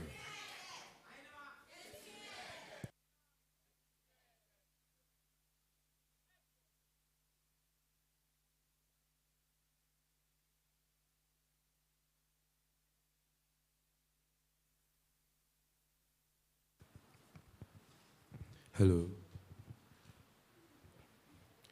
The Chinese yin-yang philosophy makes it clear that everything white has a point of black in it, meaning everything positive on this planet has a little bit of disadvantage attached to it. So the fact that China's influence in Africa has a little disadvantage, or let me say, a minute disadvantage attached to it, does not mean we should paint them black, because, mind you, these little disadvantages attached to the China's influence in Africa is nowhere near comparison to the positivities they have brought to our African continent. So for us to concentrate on these bad implications, let's rather embrace the effort. Today, we are not here to dance around the truth. Neither are we here to sugarcoat reality, but to make one point clear, that China's influence in Africa is not only positive, but transformative. No. I know you will mount the podium to come and diminish the impact. That is why we are here. To let you know how China's influence in Africa have lifted economies, empowered communities, and rewritten the narrative of African development. So, the house, as the Chinese man will say, Shanshu, Wei Shai Wanshu, relax and listen to us. The chair, impartial panel of judges, accurate timekeeper, co-debaters, ladies and gentlemen, greetings. From Osei Kyeretwie Senior High School, I am Alvin Osei Kyeretwie, and the principal speaker affirming the motion, I quote, China's influence in Africa is positive, unquote. Ladies and gentlemen, for your comprehension, convenience, and clarity, I crave your indulgence to digest the motion to its simplest form. According to the Merriam-Webster's dictionary, influence means having an effect on the condition or development of a particular thing. The Longman Dictionary also defines positive as good or useful. Therefore, the motion, simply put, means China's effects on Africa's condition or development is good or useful. And that is what we from the affirmative side are defending due to the following reasons.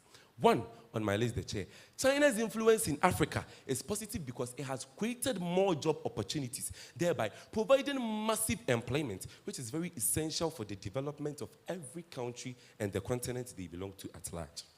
China's influence in Africa has created thousands of jobs, both directly and indirectly, which has contributed immensely to the higher rate of poverty reduction. The House, a survey of 1,073 Chinese firms in 8 African countries conducted by Jayaram, Kasiri and Son in 2017 from McKinsey and Companies shows us that 89%, I think you didn't hear me well, 89% of these Chinese firm employees were Africans. Yes, Obibini black man like you and I, which is a total of over 300,000 job opportunities for African workers. Now, Statista also reviewed just January this year the annual newly average of created jobs and reported that China's influence in Africa created some 18.6 thousand jobs between the years of 2010 and 2019 for the African continent. Ladies and gentlemen, I know Nananom will come here and diminish this impact, so I would like to let them know how unemployment hinders the development of a country. Unemployment leads to erosion of skills, thereby robbing the economy of useful talents and human resources. Prolonged unemployment leads to greater skepticism and pessimism. Now, judges, let me take you to our own streets of Kejetia, Dubai, Makola, Circle, where pay Paul is an indication of the hard work of people who couldn't pursue a university degree, but because of China's influence, they can sell a plastic bowl, beads, and even Unilo and National High, our very own second-hand clothing, which has created massive employment for people who couldn't attain a university degree.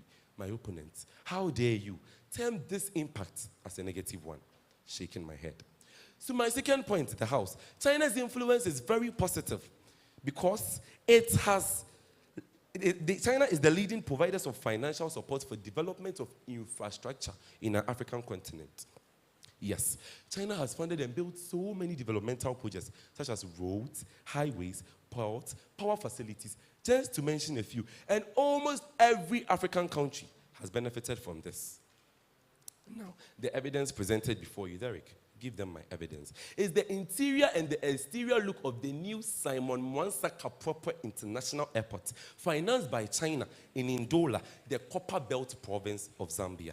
This evidently tells us of the efforts China is putting to transform Africa through tactical use of Belt and Road Initiative infrastructure investments to build in roads across the continent.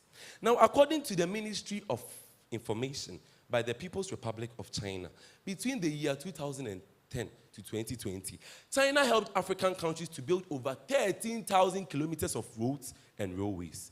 2, 80 large-scale power facilities. 3, 170 medical facilities. 4, 45 sports venues. And 5, over 170 schools. The chair, judges, look at these numbers, look at these developments that China is bringing to our African continent. Yes, so my opponents will mount the podium to come and tell us that this impact is a negative one. Well, we beg to differ. To my third point, ladies and gentlemen, China's influence in Africa is very positive because it has resulted to substantive trade and investment. As of now, China is Africa's leading partner of trade and investment, which so many countries are benefiting from the manufacturing, agricultural, and technological industries. Mo Ibrahim Foundation reveals that over the past 2 decades, Africa's trade partnerships have significantly shifted with that of Asia, especially China, emerging as the leading primary trade partner of Africa. Now, this is evident in the 2021 trade data that shows that in 2010, the 2021 trade data showed that China accounted for over 40% of Africa's imports and exports. Yes, while European Union remains the largest producer of African imports, China has become the leading primary trade partner in terms of individual countries. Now, the potency of China for trade in our African continent can be measured to continents, not even countries. And therefore, my opponents will just come here and tell us that this impact China has had on our continent is a negative one. But we are not ready and will never be ready to say this. To my fourth point, the chair, China's influence in Africa has resulted in the provision of holistic and quality education. China and Africa have a lot of cultures to share, with many African countries studying in China today. The Ministry of Education in China shows that over 81,000 African students were studying in the country. This is a representation of 16.5% of all the international students who are studying in China, which is a 61.5% growth compared to 3 years earlier in 2015, when only 49,792 students who come from Africa were studying in China. Now, judges, education is a key factor that nobody should even go near to say it's a negative factor, because China has helped to invest in Africa's education, which has made my opponents eligible today to call themselves students to come before us and present their script. How dare you contradict yourself from something that you have gained immensely from? Well, maybe we don't start to be ready and say literally, because they are against the motion, they have to definitely find their ways and condemn the impact China has had on our continent. But they know deep down within their hearts that it's a lie. To my fifth, favorite, and final point, judges, China's influence in Africa is positive because even the African countries themselves have admitted it. As the popular Akan saying goes, and I quote, literally, one does not express falsely the pain inflicted on another. Afrobarometer reveals that 59% of African countries term the influence of China in their countries to be somewhat positive or very positive, while only 19% term this influence of China in their countries to be negative. By judges, I can guarantee you that this 19% are not doing their homework well and should sit back. If you don't manage your resources well, if you elect bad and corrupt leaders, if you don't do things that will manage your economy to the brim, how dare you blame China for this effect? Anyways, as majority carries the vote, we all follow majority. So since 59, definitely more than majority, is saying that the influence of China in their countries is positive, how dare we say it is not? The chair, the house, meaning the heavens help people who are ready to help themselves. So if China influences you and you fail to process this influence to be a positive impact on your country, don't say that the influence of China in your country or continent is a negative one. No. Please and please, I rest my case.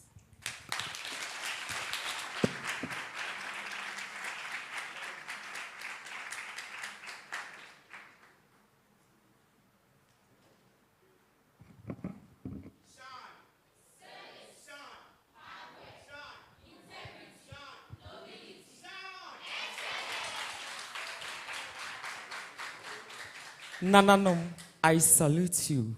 Alvin, are you trying to tell us that Yililo Neshani High is better than Kente and Frugu? Well, it serves you right. The chair, Osajefo Dr. Kwame Nkrumah, the first president of the Republic of Ghana, said, and I quote, "I am not African because I was born in Africa, but because Africa was born in me."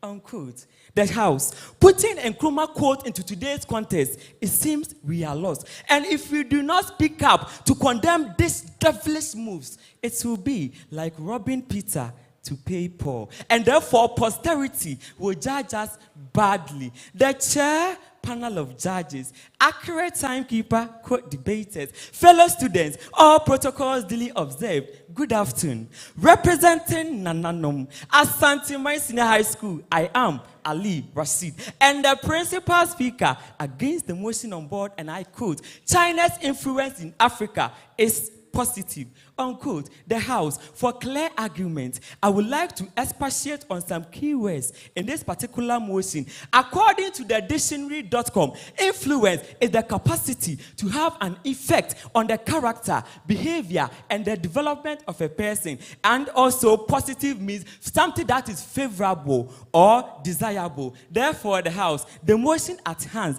simply seeks to question that whether Chinese involvement in African continent is favorable or not. It is by this that we Nananom strongly rise to oppose the motion. The House, to clear any confusion, I want you to bear in mind that our argument today will be basically made in Ghana, because Ghana is also part of Africa. So when it's happening in Ghana, it is happening in Africa. And as we are Ghanaians, we prefer to address what is right under our nose. Panel, we argue that China's influence in Africa is not positive because, one, the chair, Chinese involvement in Africa is killing our local industries. The chair, since Chinese export more goods to Africa at cheap prices, they tend to kill the local industry present here in Africa, because people will buy more of such goods and less of that of the Africa. The House, according to www.independent.co.uk, reveals that textiles companies in Ghana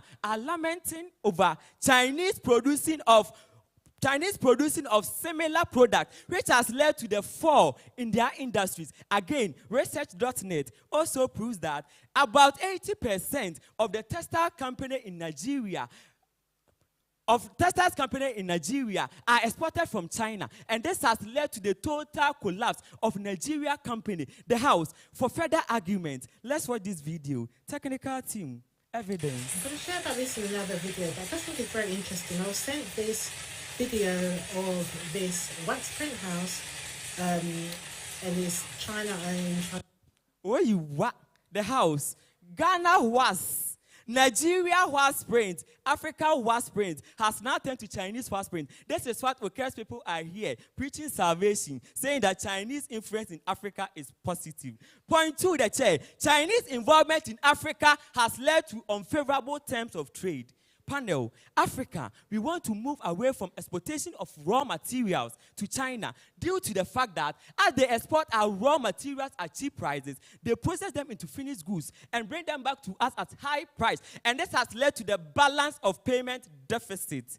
Balance of payment deficit, the House, is an economic term given to a situation whereby a country pays more to import than it gains from export. The House, as more goods are exported from China at the expense of less exportation, we tend to give more money to China than we gain in a return. Panel, according to OECD World, reveals that in 2022, Ghana gained a little over $2 billion from the exportation of raw materials such as raw cocoa, raw gold, and raw petroleum. The House, in the same year, China also took away a whopping $4 billion from the exportation of a mere item such as rubber footwear. Technical team, yes, the House, this common Abochia Fahawi for $4.6 billion is what Okres people wants us to believe that it has have a positive influence on our continent.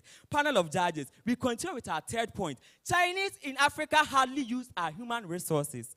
The chair, Africans, we have the knowledge on how to apply fertilizers and even how to use tractors to run farm due to how the Britain people use our human resources effectively. But panel, in the case of China, when they come into Africa, they export their own Chinese to come and help them in their constructions, to come and help them to construct roads, hospitals, and other infrastructure projects. So this has led to the marginal transfer of technology. The House, instead of these Chinese people to employ Africans and show us how to do a certain thing, they usually used to use their own Chinese people. This is what my opponents want us to believe, that it has had a positive impact on our life. okay, here are the facts. These are the figures. Please prove to us the positive influence. Point 4, the chair. Chinese involvement in Africa is increasing the rate of environmental degradation. The House, increasing the rate of water pollution, land degradation, among others, are all effects of Chinese involvement in mining activities. The chair, which in the long term tends to affect me, you, occurs, Ghana and Africa. The chair, we further submit a photo posted on modernghana.com. Panel of judges, please look up here. These 3 Chinese, by the name Sin, Leon, and Sa, was, quote, involving themselves in illegal mining activities in cocoa farm around Chebi in the eastern region of Ghana. Panel, this is to tell us that Chinese influence in Africa is indeed a curse in a disguise. Okay, did you still keep to your deathful stance? Well, it serves you right. Last but not least point in the chair, Chinese involvement in Africa is a death trap. Panel, China loans and investments normally come with terms and conditions. And since they know, yes, okay, the Chinese, they really know that Africans, it will be hard for us to repay the loans. So they intend to increase the loan every day and every night. The chair, and this has led to the debt trap you are contending. Panel, Lucasa Times reveals that Zambia is owing China over $6 billion US. Panel, which is equivalent to 45% of the country's GDP. And the House, this debt has raised concern about a debt trap where it is likely for Zambia to give out their electricity company called the ZESCO to the power of these Chinese. This is what my opponents are calling a positive influence on our life. Panel of judges, at this juncture, I want to debunk some fallacies made by my opponents. Alvin contended that Chinese influence in Africa is positive because they help in infrastructure development.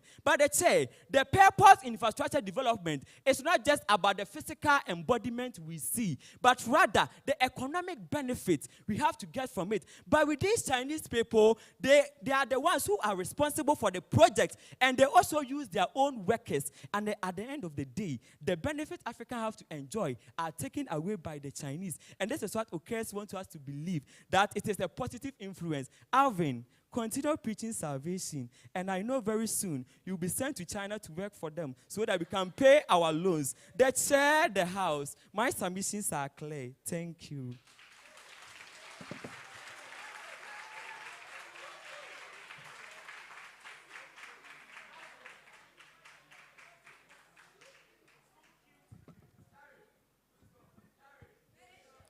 Hello. Africa was craving for aid, and China was like, hey go, literally they were like, hey girls, we got you. So people, let's drop some facts like Moses dropping the 10 commandments. For when China and Africa get together, my dear, it is like a match made in economic heaven. Because seriously, China's are not investing in just the continent. They are investing in the people. And they are not just building infrastructures. They are building futures. So my opponent, a question. What is your beef with China? Got a case of the Mondays? Let's get this debate done and may the better argument win. Most venerable chair, impartial panel of judges, accurate timekeeper, court debaters, ladies and gentlemen, good day. Representing Osei Kyeretwie Senior High School, I am Derek Nanakobi Apiadako, the supporting speaker, speaking highly in favor of the motion. I quote, China's influence in Africa is positive, unquote. Since my principal speaker has already elaborated the motion and given out his points, I would like to add some few points of my own in support of our stance. But before that, I would like to rebut some assertions made by my dear Nananom. So my audience, I would prefer for you to sit back and relax, because seriously, it's about to go down. Nananom, you made a point that China's influence in Africa has created debt trap to Africa. Wow, why I'm not surprised for you to make this point. Madam Jackson, I will need you in this scenario. Assuming that you are China, assuming that I am Africa, if I come to you for a loan, definitely there are going to be some terms and conditions. If I have to give accountability at the end of this month and I fail to do so, is it my fault or is it your fault? It is my fault. So, my dear Nananom, you cannot blame the Chinese people for your lack of responsibility, or should I say your mismanagement of resources, because it is not their fault. It is not their problem. They chaired the house. They also made a point that China's influence in Africa has brought about illegal mining in Africa. While illegal mining is a problem in Africa, should it be blamed solely on the Chinese people? No, because mind you, we are having corrupt governments and traditional leaders who allow this practice to happen. My dear, let me ask this question. An outsider who is coming to harm you and a relative who is digging your own grave, Mama Lou, who is much more evil? My dear, so before you blame Chinese people, I would prefer for you to blame our traditional leaders, because they are the basic custodians of our respective territories. So they are allowing this practice to go on. They chair the house. They also made a point that we Africans are developing taste for their foreign goods, and we are abandoning our local made goods. Please, having interest in China made goods doesn't necessarily mean that we are not interested in locally made goods. Because, mind you, they are just adding up to create alternatives and preferences. Do people not buy gele? Do people not wear kente? Look at Madam Chair and Mama Lou, what they are wearing. What influence are these China causing on them? Nothing. So you cannot blame them. Besides, in Africa today, every single day, there is a right to be performed, which requires locally made goods. So, my dear, what are you implying? The chair at the house, having trust down their key points, permit me to add some few points of my own to support what my principal speaker said. First on my list is that China's influence in Africa has brought about advanced technology transfer. Yes, we cannot deny the fact that machines have made our lives much simpler and more convenient. Some years back, humans' efforts were not that efficient to overcome complicating works. Complicating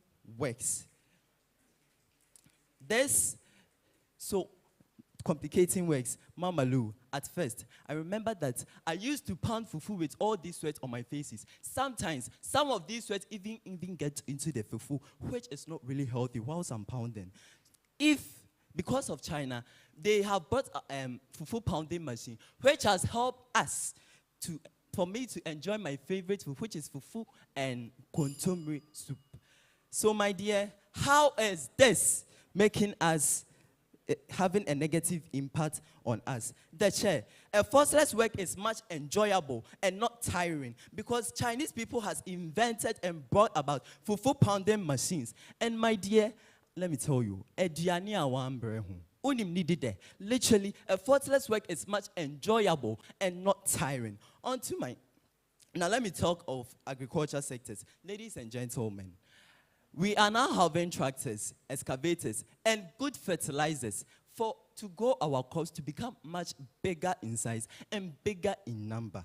My dear, if it wasn't for Chinese people, we get this. And on the matter of transportation, China has helped build railways, ports, and international airports, which have helped in constructing Africa's internet infrastructure. Xinhua last year declares that China has actively participated in the construction of Africa's internet infrastructure and provided ICT support to help African countries accelerate their integration in the local digital economy.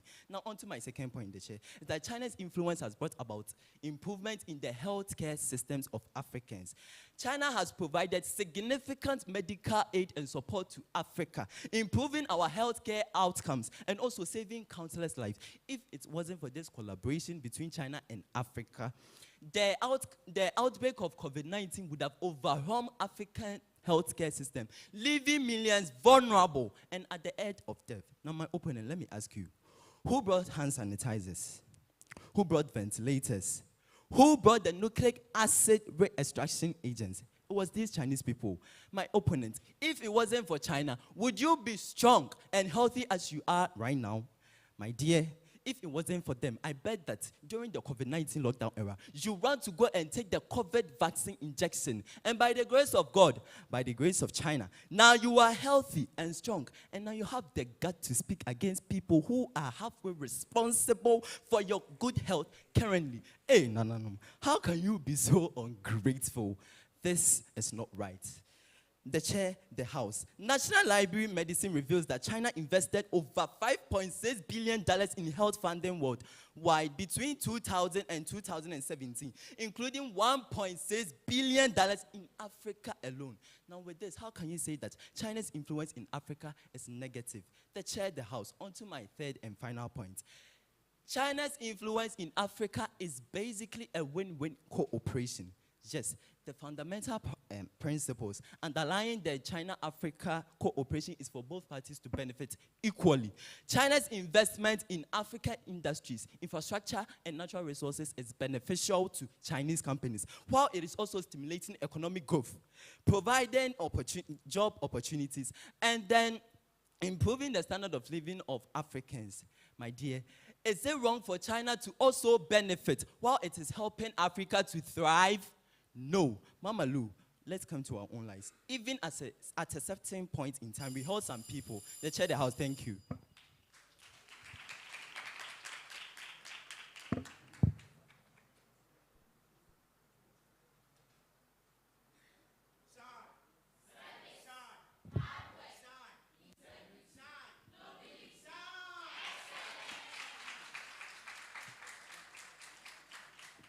My opponent says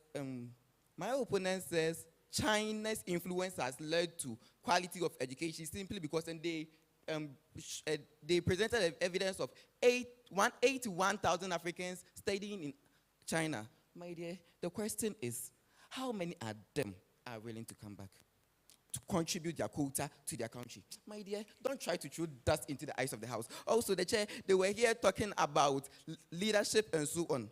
My dear, today's debate seeks to focus much on Africa. So, my dear, where lies the leadership skills? My dear, don't try to throw dust into the eyes of the house. The house, now, my points. The house, talking about talking about China's influence in Africa, has its own positive and negative effect. But the chair, the truth of the matter is the negative outweighs that of the positive. In fact, okay, tell me what you think, and I will tell you what I've experienced. And experience, they say, is the best teacher. So this is to tell you that an attempt to speak in favor of this motion and to win the nananum is baseless. The ever-wise chair, sagacious panel of jury, accurate timekeeper, debaters, ladies and gentlemen, good afternoon. Representing Asanteman Senior High School is Blessing Kwejo Eji, and the supporting speaker against the motion, and I quote, China's influence in Africa is positive, unquote. The chair, customs has already been done by my principal speaker, and per my rule as the supporting speaker, I would therefore proceed by adding more factual traditions. But before then, Osei Kyeretwie Senior High School, we are never and ever denying the fact that China's influence in Africa has its positive impact. No, but the house, the fact that OKS are claiming that China's influence in Africa is solely positive is what my principal speaker and I strongly rise to oppose. Madam Chair, we are saying that it is fallacious to say that China's influence in Africa is positive because, one, the chair, China's influence in Africa has led to the violation of human rights. The chair, as a matter of fact, the Chinese do not respect the fundamental human rights of Africans. And for that matter, the chair, they subject African workers into maltreatment, low wages, and long working hours and so on. Now, the jury, according to non-governmental organization Business and Human Rights Resource Center, there was a revelation that 102 of human rights and environmental laws at 39 Chinese mines in 18 countries. The chair, 18 countries. So between the year January 2021 and December 2022. Now, also, according to an article published on Modern Ghana, over 200 Ghanaian workers accused a Chinese construction firm over frequent dismissal and lack of compensation. So, my dear, is this what you call a positive influence? The chair, I believe my opponents have started rewriting the script, but they should wait as I come in with more relevant facts to prove that stands baseless. The chair, moving on. We are saying that it is baseless to say that China's influence in Africa is positive because, two, the chair, China's influence in Africa has led to the creation of rival products. The house, the creation of rival products by Chinese companies in Africa has had a devastating influence on the continent's economy. This phenomenon has been known as copycatism. Here, Chinese companies replicate African products and sell them at a significantly low product. And this makes it very difficult for the local businesses to compete with them. Tell you what, Madam Jackson, China never knew cocoa, but due to their trading relation with Africa, they've got to know cocoa.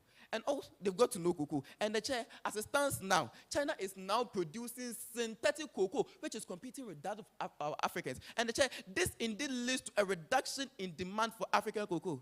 So, Kes, is this what you call a positive influence?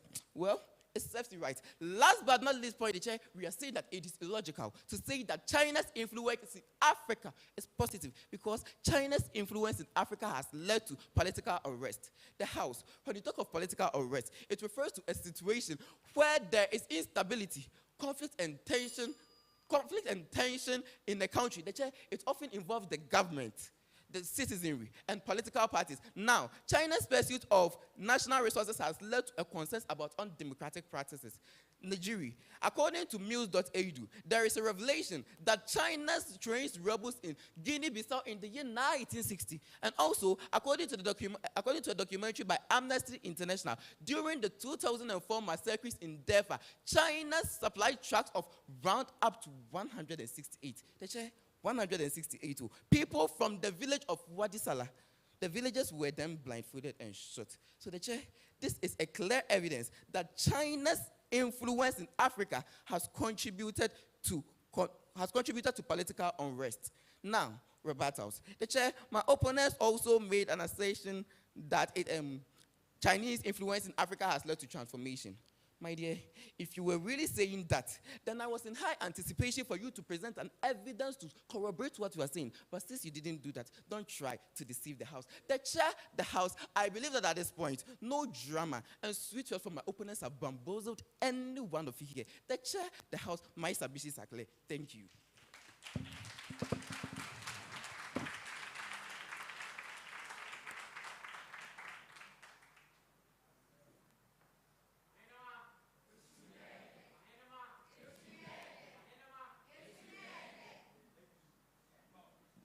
Hello.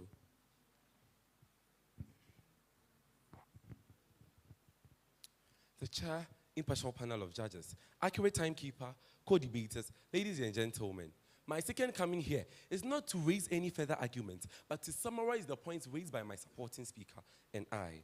We argued for the motion, I quote, China's influence in Africa is positive, unquote, because 1, China's influence in Africa has created more job opportunities, creating massive employment, reducing poverty rate. 2, China's influence in Africa is essential because China is the leading provider of financial support for infrastructure development. 3, China's influence in Africa is positive because it has resulted in substantive trade and investment. 4, China's influence in Africa is positive because it has provided holistic and quality education, thereby building human resources for the African continent. 5, China's influence in Africa is positive because even the majority of Africans say so. 6, China's influence in Africa is positive because it has brought about advanced technology transfer. 7, China's influence in Africa is positive because it has greatly improved Africa's healthcare system.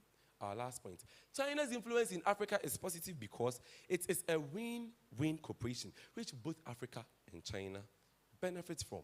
Now, rebuttals. My opponents mounted the podium to ask a question which I would be very glad to answer. I quote, Yinilo Nation High, is it better than our Kinti? Unquote. My opponent, Yinilo Nation High is not better than our Kinti, but it is weather conditions and climate change that will determine the kind of clothes you and I will wear. I will not wear Kinti just to show people that I'm a Ghanaian or African when there is chickenpox outbreak somewhere. Please and please. Again, my opponents mounted the podium to state that their argument is solely based in Ghana because when it is happening in Ghana, it is happening in Africa. Mind you, there are 54 countries in Africa.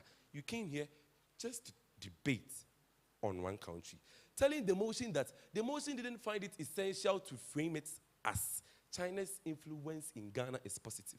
So since the motion has given you its expectations that the influence of China in Africa is positive, how dare you try to create your own motion, debate, and expect us to listen to you?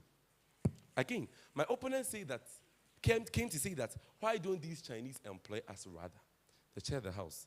They said that Chinese have provided employment for people, but they are not willing to come back to their motherland. Yes, because for me to stay in my motherland unemployed, I would rather gain employment in somebody's country, whether to come back or not. Again, we never talked of leadership skills in the 8 points I came to list here. So my opponents, do well to enhance your listening skills. Again, my opponents came here to say that China's influence is solely positive. That is what he or them are claiming that we came here to see. We didn't say China's influence in Africa is solely positive. We admitted that it has certain disadvantages, but because the advantages outweighs the disadvantages, we are bold to say that China's influence in Africa is positive. Now, my opponents also seem to say that China has got to know cocoa. Mind you, you have also gotten to learn something from China. So it is a scratch my back, I scratch yours policy. Simple. Again, my opponents came here to say that transformation of energy is what we came to say that China's influence has done for Africa without tendering in evidence. Yes, it is true that he who asserts must prove. But since you have this TV, since you are wearing school vests that came from China, what evidence again do you need to justify the inclusion that China's influence in Africa has brought about advanced technology? Again, my opponents say that China's influence in Africa has brought about political arrest. When you say this, you are trying to paraphrase or bring your own motion, meaning that the China's influence on Africa is positive. We can only say that China has arrested us politically when it elects our leaders for us. But Ghana or Africa, we elect our own leaders, we choose our own export and import countries. We steer our own national affairs. So how has China affected Africa's politically, or how has China arrested Africa politically? Because mind you, since we do everything as a sovereign country, we can see that China has not arrested us politically. The chair, the house. Though I don't expect my opponents to come here and raise any further question, because they are fully aware that we will not come back again to answer it. They had time. They didn't. So as we are resuming our seats, we think we have answered every question to their utmost expectation. Thank you.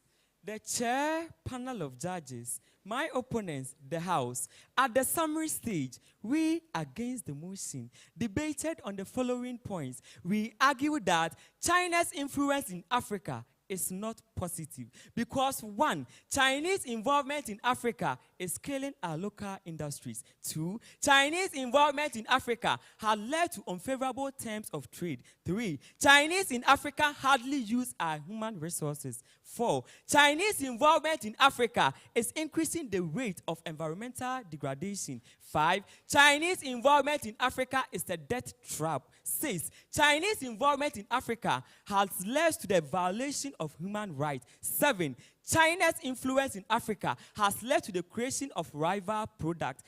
And last but not least point, the chair, China's influence in Africa has led to political unrest. Now, rebuttals. Panel of judges, my opponents asked with an anonymous only 3 questions. Yes, one, they asked a question that if a stranger or a native who caused harm to one more, then okay, let me tell you that ukrompete diwunama ebika. The House, next question. They also asked that who brought sanitizer and nose mask? Well, my opponent, who also brought COVID-19. If you don't know, then, my dear, start reading your articles and science textbook because WASI is just around the corner. My opponent also asked the next question that our vest was made in China. Hey, okay, you see Asanteman here. We have Porcupine here and Nananum here. It is boldly made in Ghana. My opponents also argue that China influence in Africa is positive because it creates employment opportunities. But the chair, these Chinese copy and print our designs of our local testers and also bring them to us at cheaper price. And it's killing our industries here. My dear, how can someone who has made many people jobless be a positive influence by creating job opportunities. The House, Wikipedia.org proves that Chinese textiles import has caused 80% of Nigeria factories to shut down, resulting in 250,000 workers losing their job. So my opponents, where is the positive influence you are talking of? The House, to sum everything, let's watch this video. Technical team, evidence. African nation that has defaulted on the loan. I think it was Kenya. But don't quote me. As a result of the default, China now owns all of a particular resource in that country. And the fourth reason that they are in Africa is to make the Africans dependent on them culturally, intellectually, educationally, and otherwise, because China plans to colonize Africa the same way the white man did. And I'm hurting by saying this, y'all. You know why I'm hurting? Because Patrice...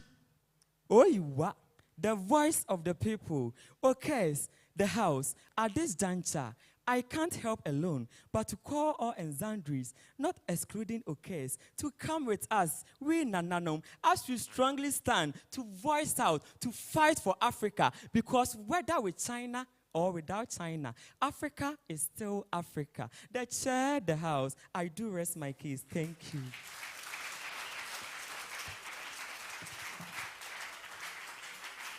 Whew. Well, I'm feeling the heat already. I don't know about you, man, but I'm feeling the heat, you know. Really, I am. Ahinma. Let's do it one more time. Ahinma. Nananum.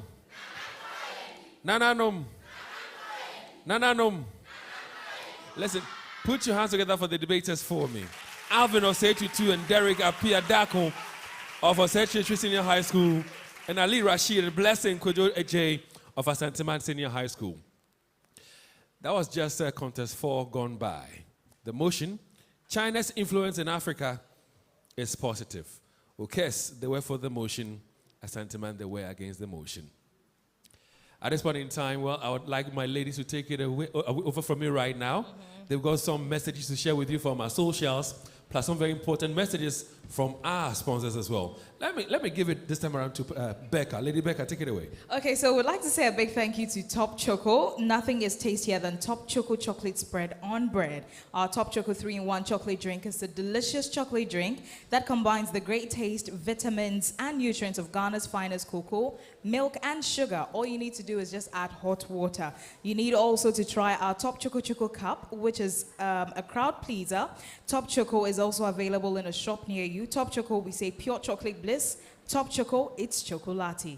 And we'd like to also say thank you to Trade Winds Chemists who are bringing to us Traumatem. Yes, Traumatem is your most effective, trusted anti-malarial drug on the market. It's an artemisinin-based combination product, and so it contains artemether and lumefantrine, and so it's a 24 blister pack that you need to use for a 6-dose full course treatment. Remember that Traumatem has been endorsed by the FDA, but do consult your doctor if you have symptoms after 3 days. And remember, it's also available in all pharmacy shops nationwide.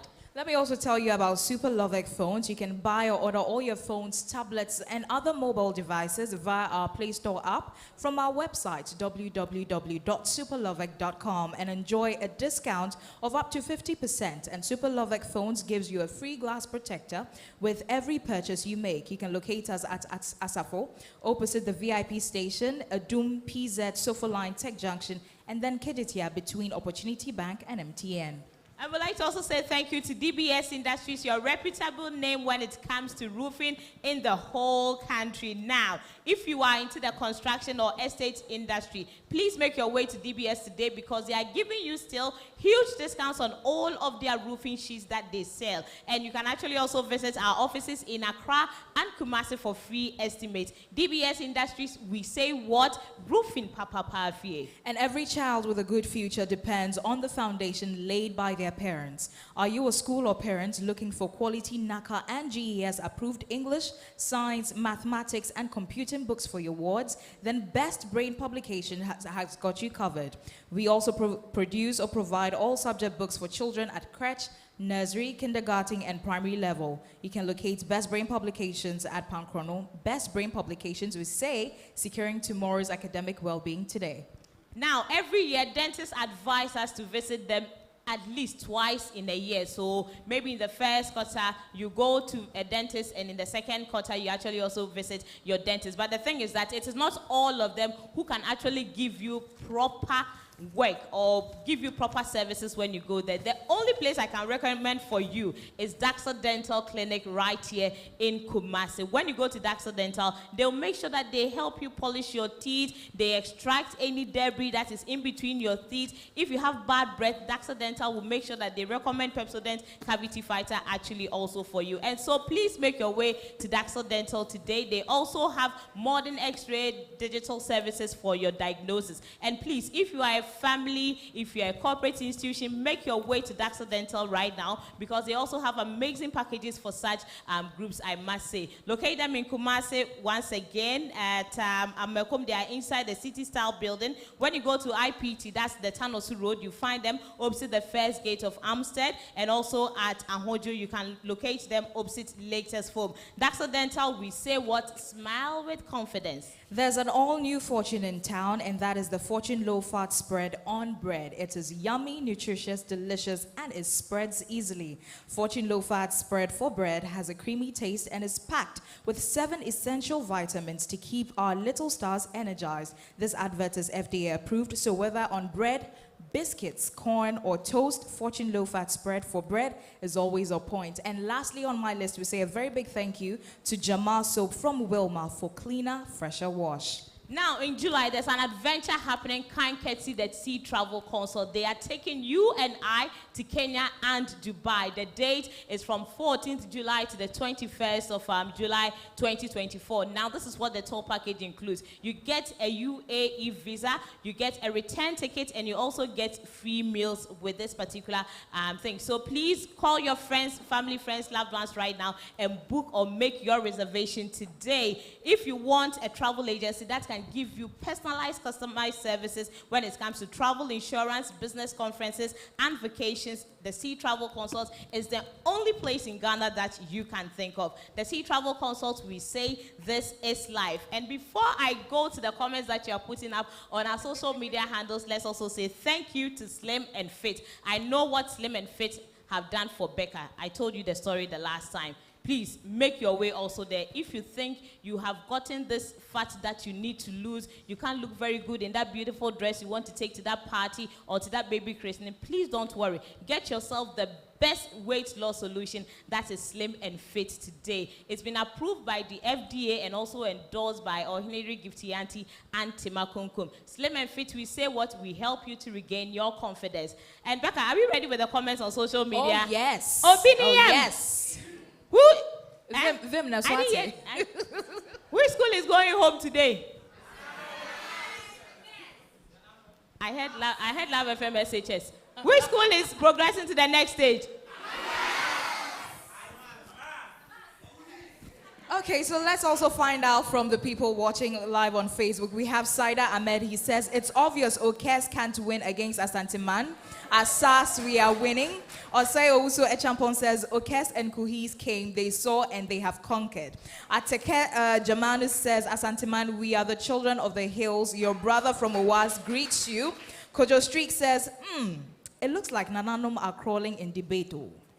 And to fit into oversized shoes, debating is not about shouting, Nananom. With Alvin and Derek, Asanteman is just a mice. That's not nice, guys. That's not nice. Dennis Opoku also says, Osei Kyeretwie fanula, simple. Jude Selassie says, Okes, we are here.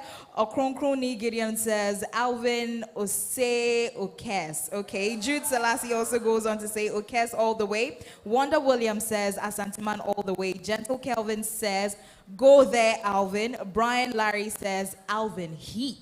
Well, since we are still waiting for the results of the two schools, we still have some of the people commenting about even the first contest. Henry Odro says, congratulations, Amas, you have done nothing. Kwekwa Pebio says, it's a cool chop for Baba and his boys. Baba, you have really learned from me, your boss. Your boys were better than Amas. Say, A.B. Jamase. The Bliss says, Honestly speaking, T.I. Amas has done very well compared to Kohis. Ateke Jamanu says, your brothers from Owas love you so much. Emmanuel Dabanks says, indeed, Amas has to pack their files and get going because they have been whipped massively. This is Dabanka Emmanuel. And Obed Osei says, Okes out, Asas for high school in the next round. Fala, March for high school. Big ups from Science 8 to Esben for being the debater of the year. Kudos to Amas and Okes for coming. Kuma Ebenezer Nana Henkai says, Kumasi High School starts running before T.I. Amas gets you this afternoon. Phobia all the way.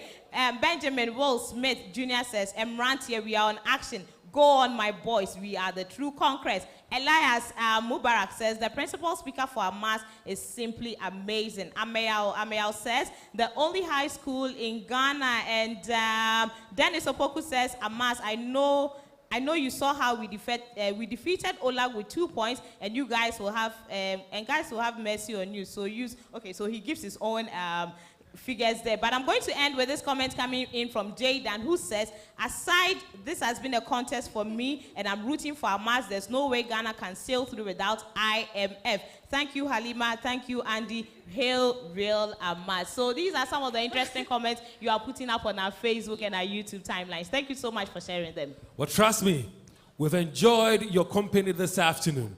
Put your hands together for yourselves. Nananom. Nananom. Nananom. Thank you very much for passing through this afternoon. Imrantia. Imrantia. Imrantia. Thank you very much as well for passing through this afternoon. Ahenema. Ahenema. Ahenema. Many thanks to you as well. Amas. Amas. Phobia. Okay. At this point in time, please put your hands together as we welcome our chairperson and, of course, the ambassador for the Love FM High School Debate. That's the Love FM Pepsodent High School Debate. She's got a few words for all of us. Oh, Charlie, you can do it better. Do it better. Put your hands together for her. Thank you so much. Good afternoon, lovely students and hard-working teachers. Teachers, give me a wave. My colleagues, I love you. I love all teachers. And teaching is the most honorable profession on earth. Jesus came in as a teacher. But when I ask you, would you want to be a teacher? You will frown at me. No.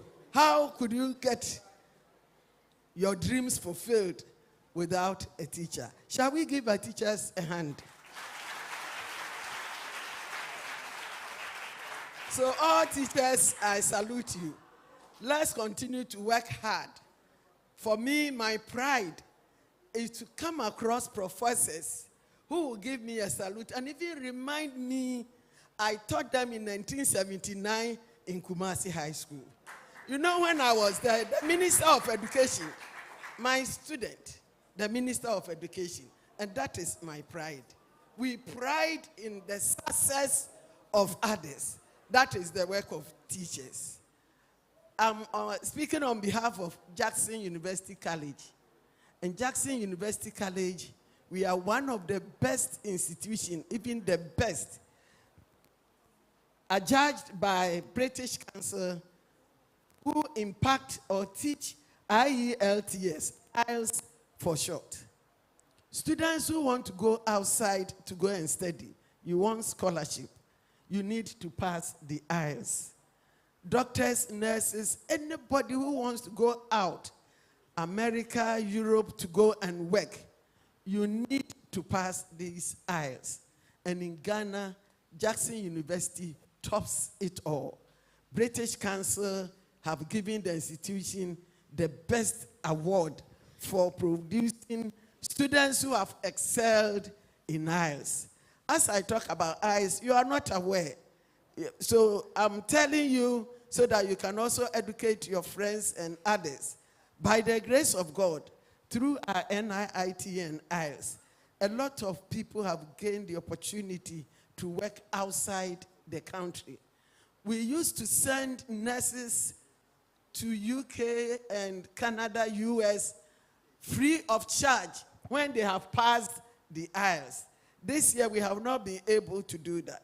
because in UK, nurses and doctors are on strike.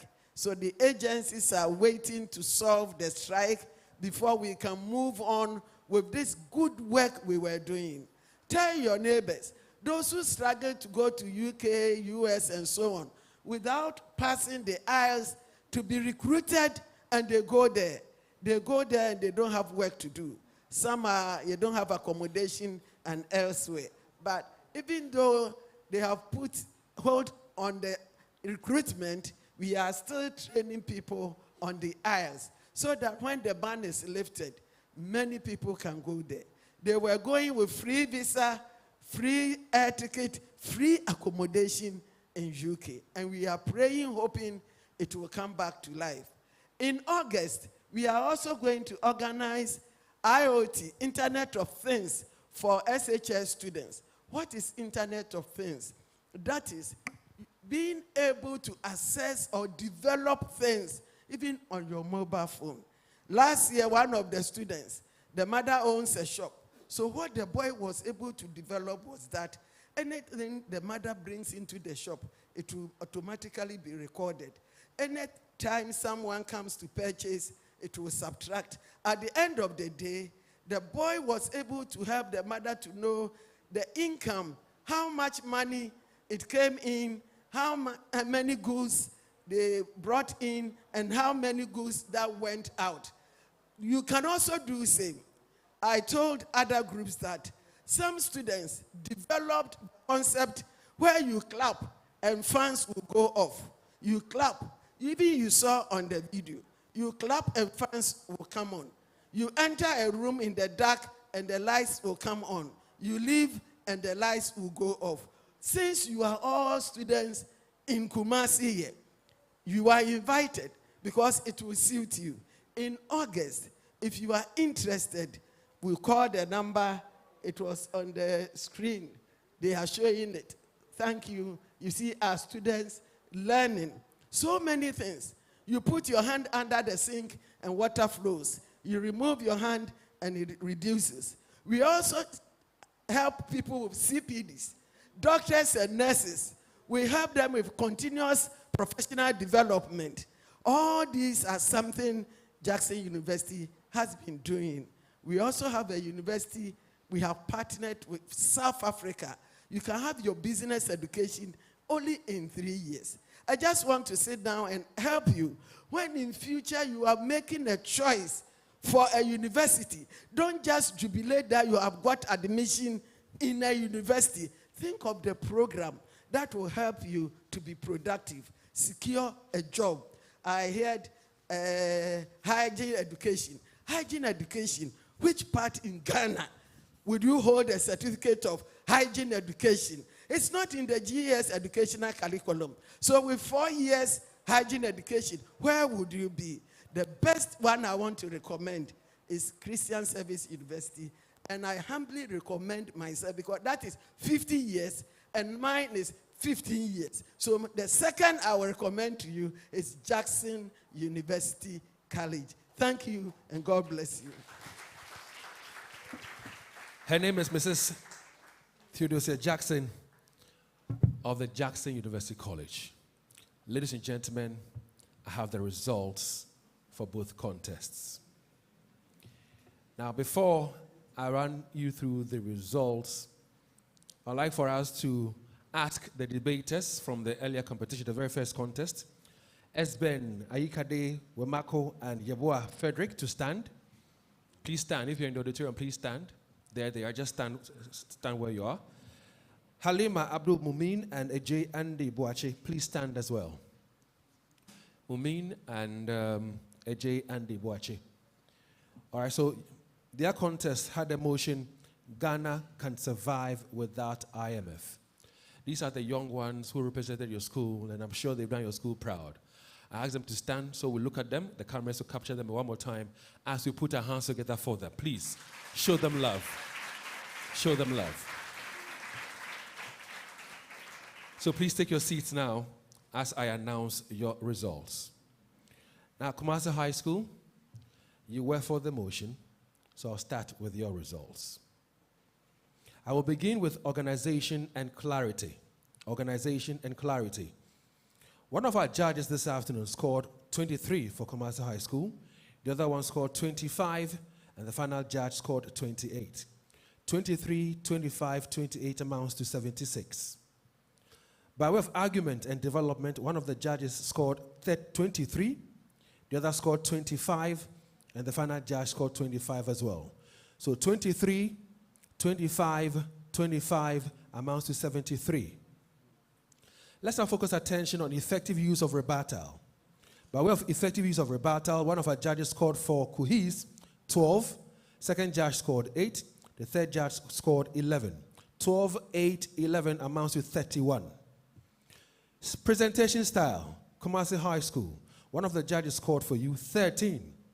The other one says, well, I agree with the first judge, so I'll also give 13. The final judge also give 13. So 13, 13, 13 amounts to 39. Roll as a particular debater. A judge scored 8. Another scored 9. Yet another scored 8. So 8, 9, 8 amounts to 25.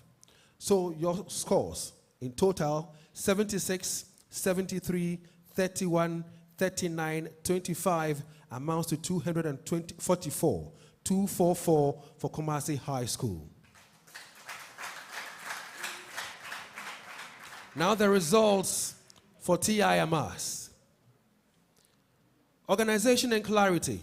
You had 25 from one judge, 24 from another judge, and 26 from the other, amounting to 75. That is 25, 24, 26, amounting to 75. Argument and development. One of the judges scored for TIMS 26. The other one scored 28. The final judge scored 22. 26, 28, 22, that amounts to 76. Effective use of rebuttal. One of the judges scored for TIMS 10. The second judge scored 9. The third judge scored 10. 10, 9, 10 amounts to 29. Presentation style. A judge scored for TIMS 7. The second judge scored 10. The third judge scored 10. 7, 10, 10 amounts to 27. Role as a particular debater. For TIMS, one judge scored for you 5. The second judge scored 7. The third judge scored 7. So 5, 7, 7 amounts to 19. So 75, 76, 29, 27, 19. Your score amounts to 226. So, by a unanimous decision, Kumasi High School qualifies to the next stage of the competition. Imrantia, Imrantia, Imrantia, congratulations to you. And then to you, TIMS, who will say better luck next time. Now, Imrantia, you know what? Just stand for me. Normally, I would have asked for you to present your school anthem one more time, but unfortunately, time is not our friend. So we want you to celebrate your victory. So some morale from you, all right? Some jama, some 3 minutes of jama will do as you celebrate your victory over TIMS this afternoon. Are you ready, Imrantia, are you ready? Imrantia, are you ready? Don't waste time at all. Let's do this very quickly.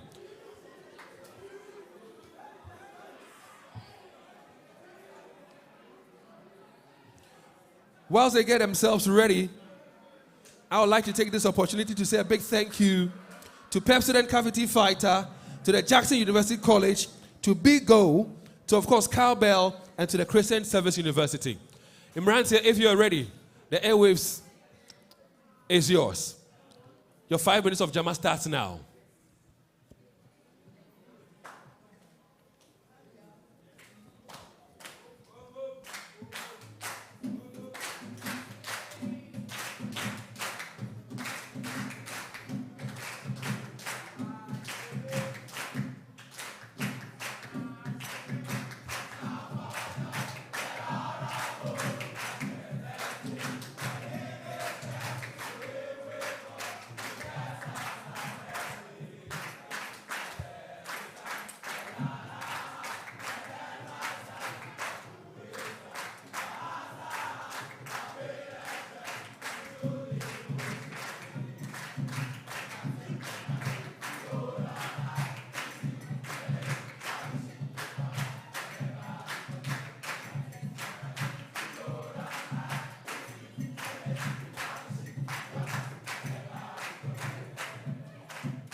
All right, Imrantia, thank you.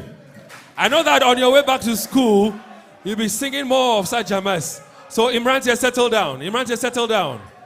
Imrantia, settle down. The second contest for today, which happened to be the fourth contest in the round of 16, was between Osei Kyeretwie Senior High School, Asanteman, and of course Asanteman Senior High School, Nananom. Well, I know that to my left and my right, we have the debaters there, Alvin Osei Kyeretwie and Derek Apia Dako of Osei Kyeretwie Senior High School. Please stand. You can also stand for us. Ali, Rashid, and Blessed Kojo J. Please stand for us as well. Please show them some love. Congratulations to both of you for giving a good account of yourselves this afternoon. Please take your seats. Now, their motion was China's influence in Africa is positive. Now the results. Let me start with that of Osei Kyeretwie Senior High School, because they were for the motion. By the way, Dr. Lucy Bongo, thank you very much for your time this afternoon. She was one of our judges. Put your hands together for her for me. Okay, now to the results. For Professor Osefo Anthony is also here with us as one of our judges. Show him some love for me. Thank you so much, Prof. Oh, Dr. Peter Arthur is also right here. Our lead judge. Show him some love as well. Now the results. The accurate timekeeper is also here. Okay, so here we go. Osei Kyeretwie Senior High School, your results. Let's start with organization and clarity. Judge 1 scored 25 for you. Judge 2 scored 22 for you. Judge 3 gave you 25 as well. 25, 22, 25 amounts to 72. Argument and development. One of the judges scored for Okes 25. Judge 2 scored 24. Judge 3 scored 22. 25, 24, 22 amounts to 71. By way of effective use of rebuttal, a judge scored 4, Okes 9. Another scored 8. The other scored 8. So 9, 8, 8 amounts to 25. Presentation style. One of the judges scored 12 for Okes. 13 was the score given to Okes by the second judge. The third judge gave you 11. So 12, 13, 11 amounts to 36. Roll as a particular debater. One judge gave 7. Another gave 8. The final judge gave 6. 7, 8, 6 amounts to 21. Let's put the results together for Osei Kyeretwie Senior High School. 72, 71, 25, 36, 21 amounts to 225 points for Okes.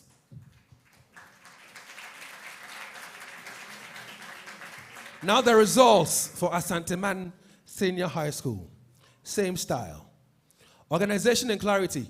One of the judges scored for you 24. The other scored 21. The third judge scored 24. 24, 21, 24 amounts to 69. Argument and development. One of the judges scored for Asanteman 24. Second judge scored 24. The third judge scored 21. 24, 24, 21 amounts to 69. Effective use of rebuttal. A judge scored 10. Another scored 6. The other one scored 9. 10, 6, 9 amounts to 25. Presentation style. A judge scored 10. The other scored 11. The other scored 10. 10, 11, 10 amounts to 31. By way of roll as a particular debater. One judge scored 7. The other scored 7. The third judge scored 6. So 69, 69, 25, 31, 20. You had 214 points. Now, it was a unanimous decision. So the school that has won the second contest for the afternoon is Osei Kyeretwie Senior High School. At this point in time, we say congratulations to you. We'll see you in the next stage of the competition. Patricia Amabonsu, please take it away. David, thank you so much. And we're still here. We have seen today's contest end, and 2 winners have come out finally, I must say. That's Kumasi High School and Osei Kyeretwie Senior High School. They have made it to the next stage of the 6th edition of the Love FM Pepsodent High Schools debate. And let's speak to the patrons and the contestants for the first school. That is Kumasi High School. Baba, you gave us some words, some form of assurances before we started the contest. What was it? What was that conviction for you like? Patricia, thank you very much for this. I am somebody who learns from my mistakes. And I've been doing debate for over 2 decades. So I know the ins and outs of debates, with independent debate, this debate, and then some other debates. So I always try as much as possible to perfect my students. And I knew Tia Ahmadiyya that they were bringing this lady plus a supporting speaker. And I knew what they did last year. And I knew that my students are far better than they are. It is the reason TZ ran away. And then Kojofosu also ran away. I told you people, I've given them about 21-point difference. Next time, when they see Kumasi High School, they should consider us not as mere debating school, but are gradually becoming the citadel of debate. So all the schools that have qualified, congrats. We are prepared and we are going to crush them one after another. Thank you. So let me move to your colleague also here. What words do you want to share with us? You're live on Joy Learning on TV and also radio, Love 99.5 FM. Introduce yourself first of all. All right. Thank you, Pat. I'm William Owusu Adams, a teacher of English at Kumasi High School. I think Baba has said it all. In Kumasi High School, all we know is win, win, and win. You heard our students sing the anthem. And as part of the anthem, they indicated that we are conquerors and we are never conquered. So for now, that's all I can say. Thank you. Let me speak to the contestant for Kumasi High School. And gentlemen, you've done it once again. How are you feeling? Draw closer to me. Let's have this conversation. How is it like for you today? Thank you very much. Actually, I'm feeling very elated because, and sincerely speaking, I didn't see this as a contest because back in the preliminary stage, the schools we had, we were debating against them, were all doing better than what Amas did. And sincerely speaking, we weren't also expecting this from Amas. So today I would say that we are very much disappointed in Amas. I see. And let's also have a few words from you. Share with us. You going or you're moving on? I don't know where you're getting the strength or inspiration from. Share with us. Oh, we are getting our inspiration from our patrons and our supporters back at school. In fact, we expected Amas to deliver a better performance. We heard a lot about them and we came really prepared. But unfortunately, they couldn't live up to our expectations. But still, we are continuing in the contest and we've progressed. And we are not going to stop until we achieve victory. The man's here is the school, and truth conquers. We are here to conquer and never be conquered. I see. Thank you so much for those kind, beautiful words. That's from Kumasi High School. They won the competition in 2022. Now, if you just joined us, we are live here on Joy Learning channel. Yes, on your multi-TV video box. That's a channel where you keep learning. We're also live on radio, Love 99.5 FM. And we do this, as always, in collaboration with the Ghana Education Service, the Ashanti Regional Students Representative Council, the Conference of Heads of Assisted Senior High Schools, and the Christian Service University. We are also here with debaters from Osei Kyeretwie Senior High School. They also carried the day, and congratulations to you. Gentlemen, tell me, how was it like for you having to start your debate today? It's okay. Anyways, there's more to be done. I would say I'll give myself percent as I said earlier on. There's more to be done. However, if you are coming to meet us, don't underestimate us. Thank you. I see, and please, let's also hear your words. What do you want to share with us? Congratulations. Well, I'm just so excited. I don't think words can describe my excitement. But I want to say my thanks to the Almighty God for helping me out. And of course, my patron, my family, my mom and my dad, and also to my friends. I see, thank you. Let me speak to the patrons from Osei Kyeretwie right now. And this gentleman is clad in a school uniform. Are you a student or you're a teacher turned student now? A patron turned a student now. First of all, we'd like to thank the Almighty God. It wasn't easy. Asanteman defeated us last year. And they thought they were going to do a double over us. But we see, everything depends on the pitch, agro, and form. Today we show them we've put Asanteman at the proper place. They are Nananum, but we are the custodian of the Ashanti Kingdom.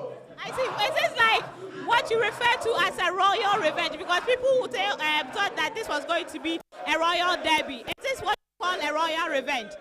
Oh, as a matter of fact, yes. Yes. Normally, royals do, when there is war or fight between royals, all they do is they settle the score at a point, at a neutral ground. And this is what has happened. And earlier, I told you that every year comes with a new story. Because we write stories every year. Stories with different themes, different directions and stuff. And that is what we have done today. I see. Congratulations. But what's the strategy for next time? I think let me keep that to myself. Okay, so you heard the patrons also from Osei Kyeretwie crowning the day for us here on the 6th edition of the Pepsodent and Love FM debate. That's okay, so we'll be going for the drama very soon. But thank you all so much for joining us on radio, Loud 99.5, and watching us on TV, on Joy Learning, the channel where you keep learning. My name is Patricia. Tomorrow for another grueling dramatic edition here on the 6th edition of the Love FM Pepsodent High School Debates. Are you guys ready for the drama? Are you ready, guys? Let's go!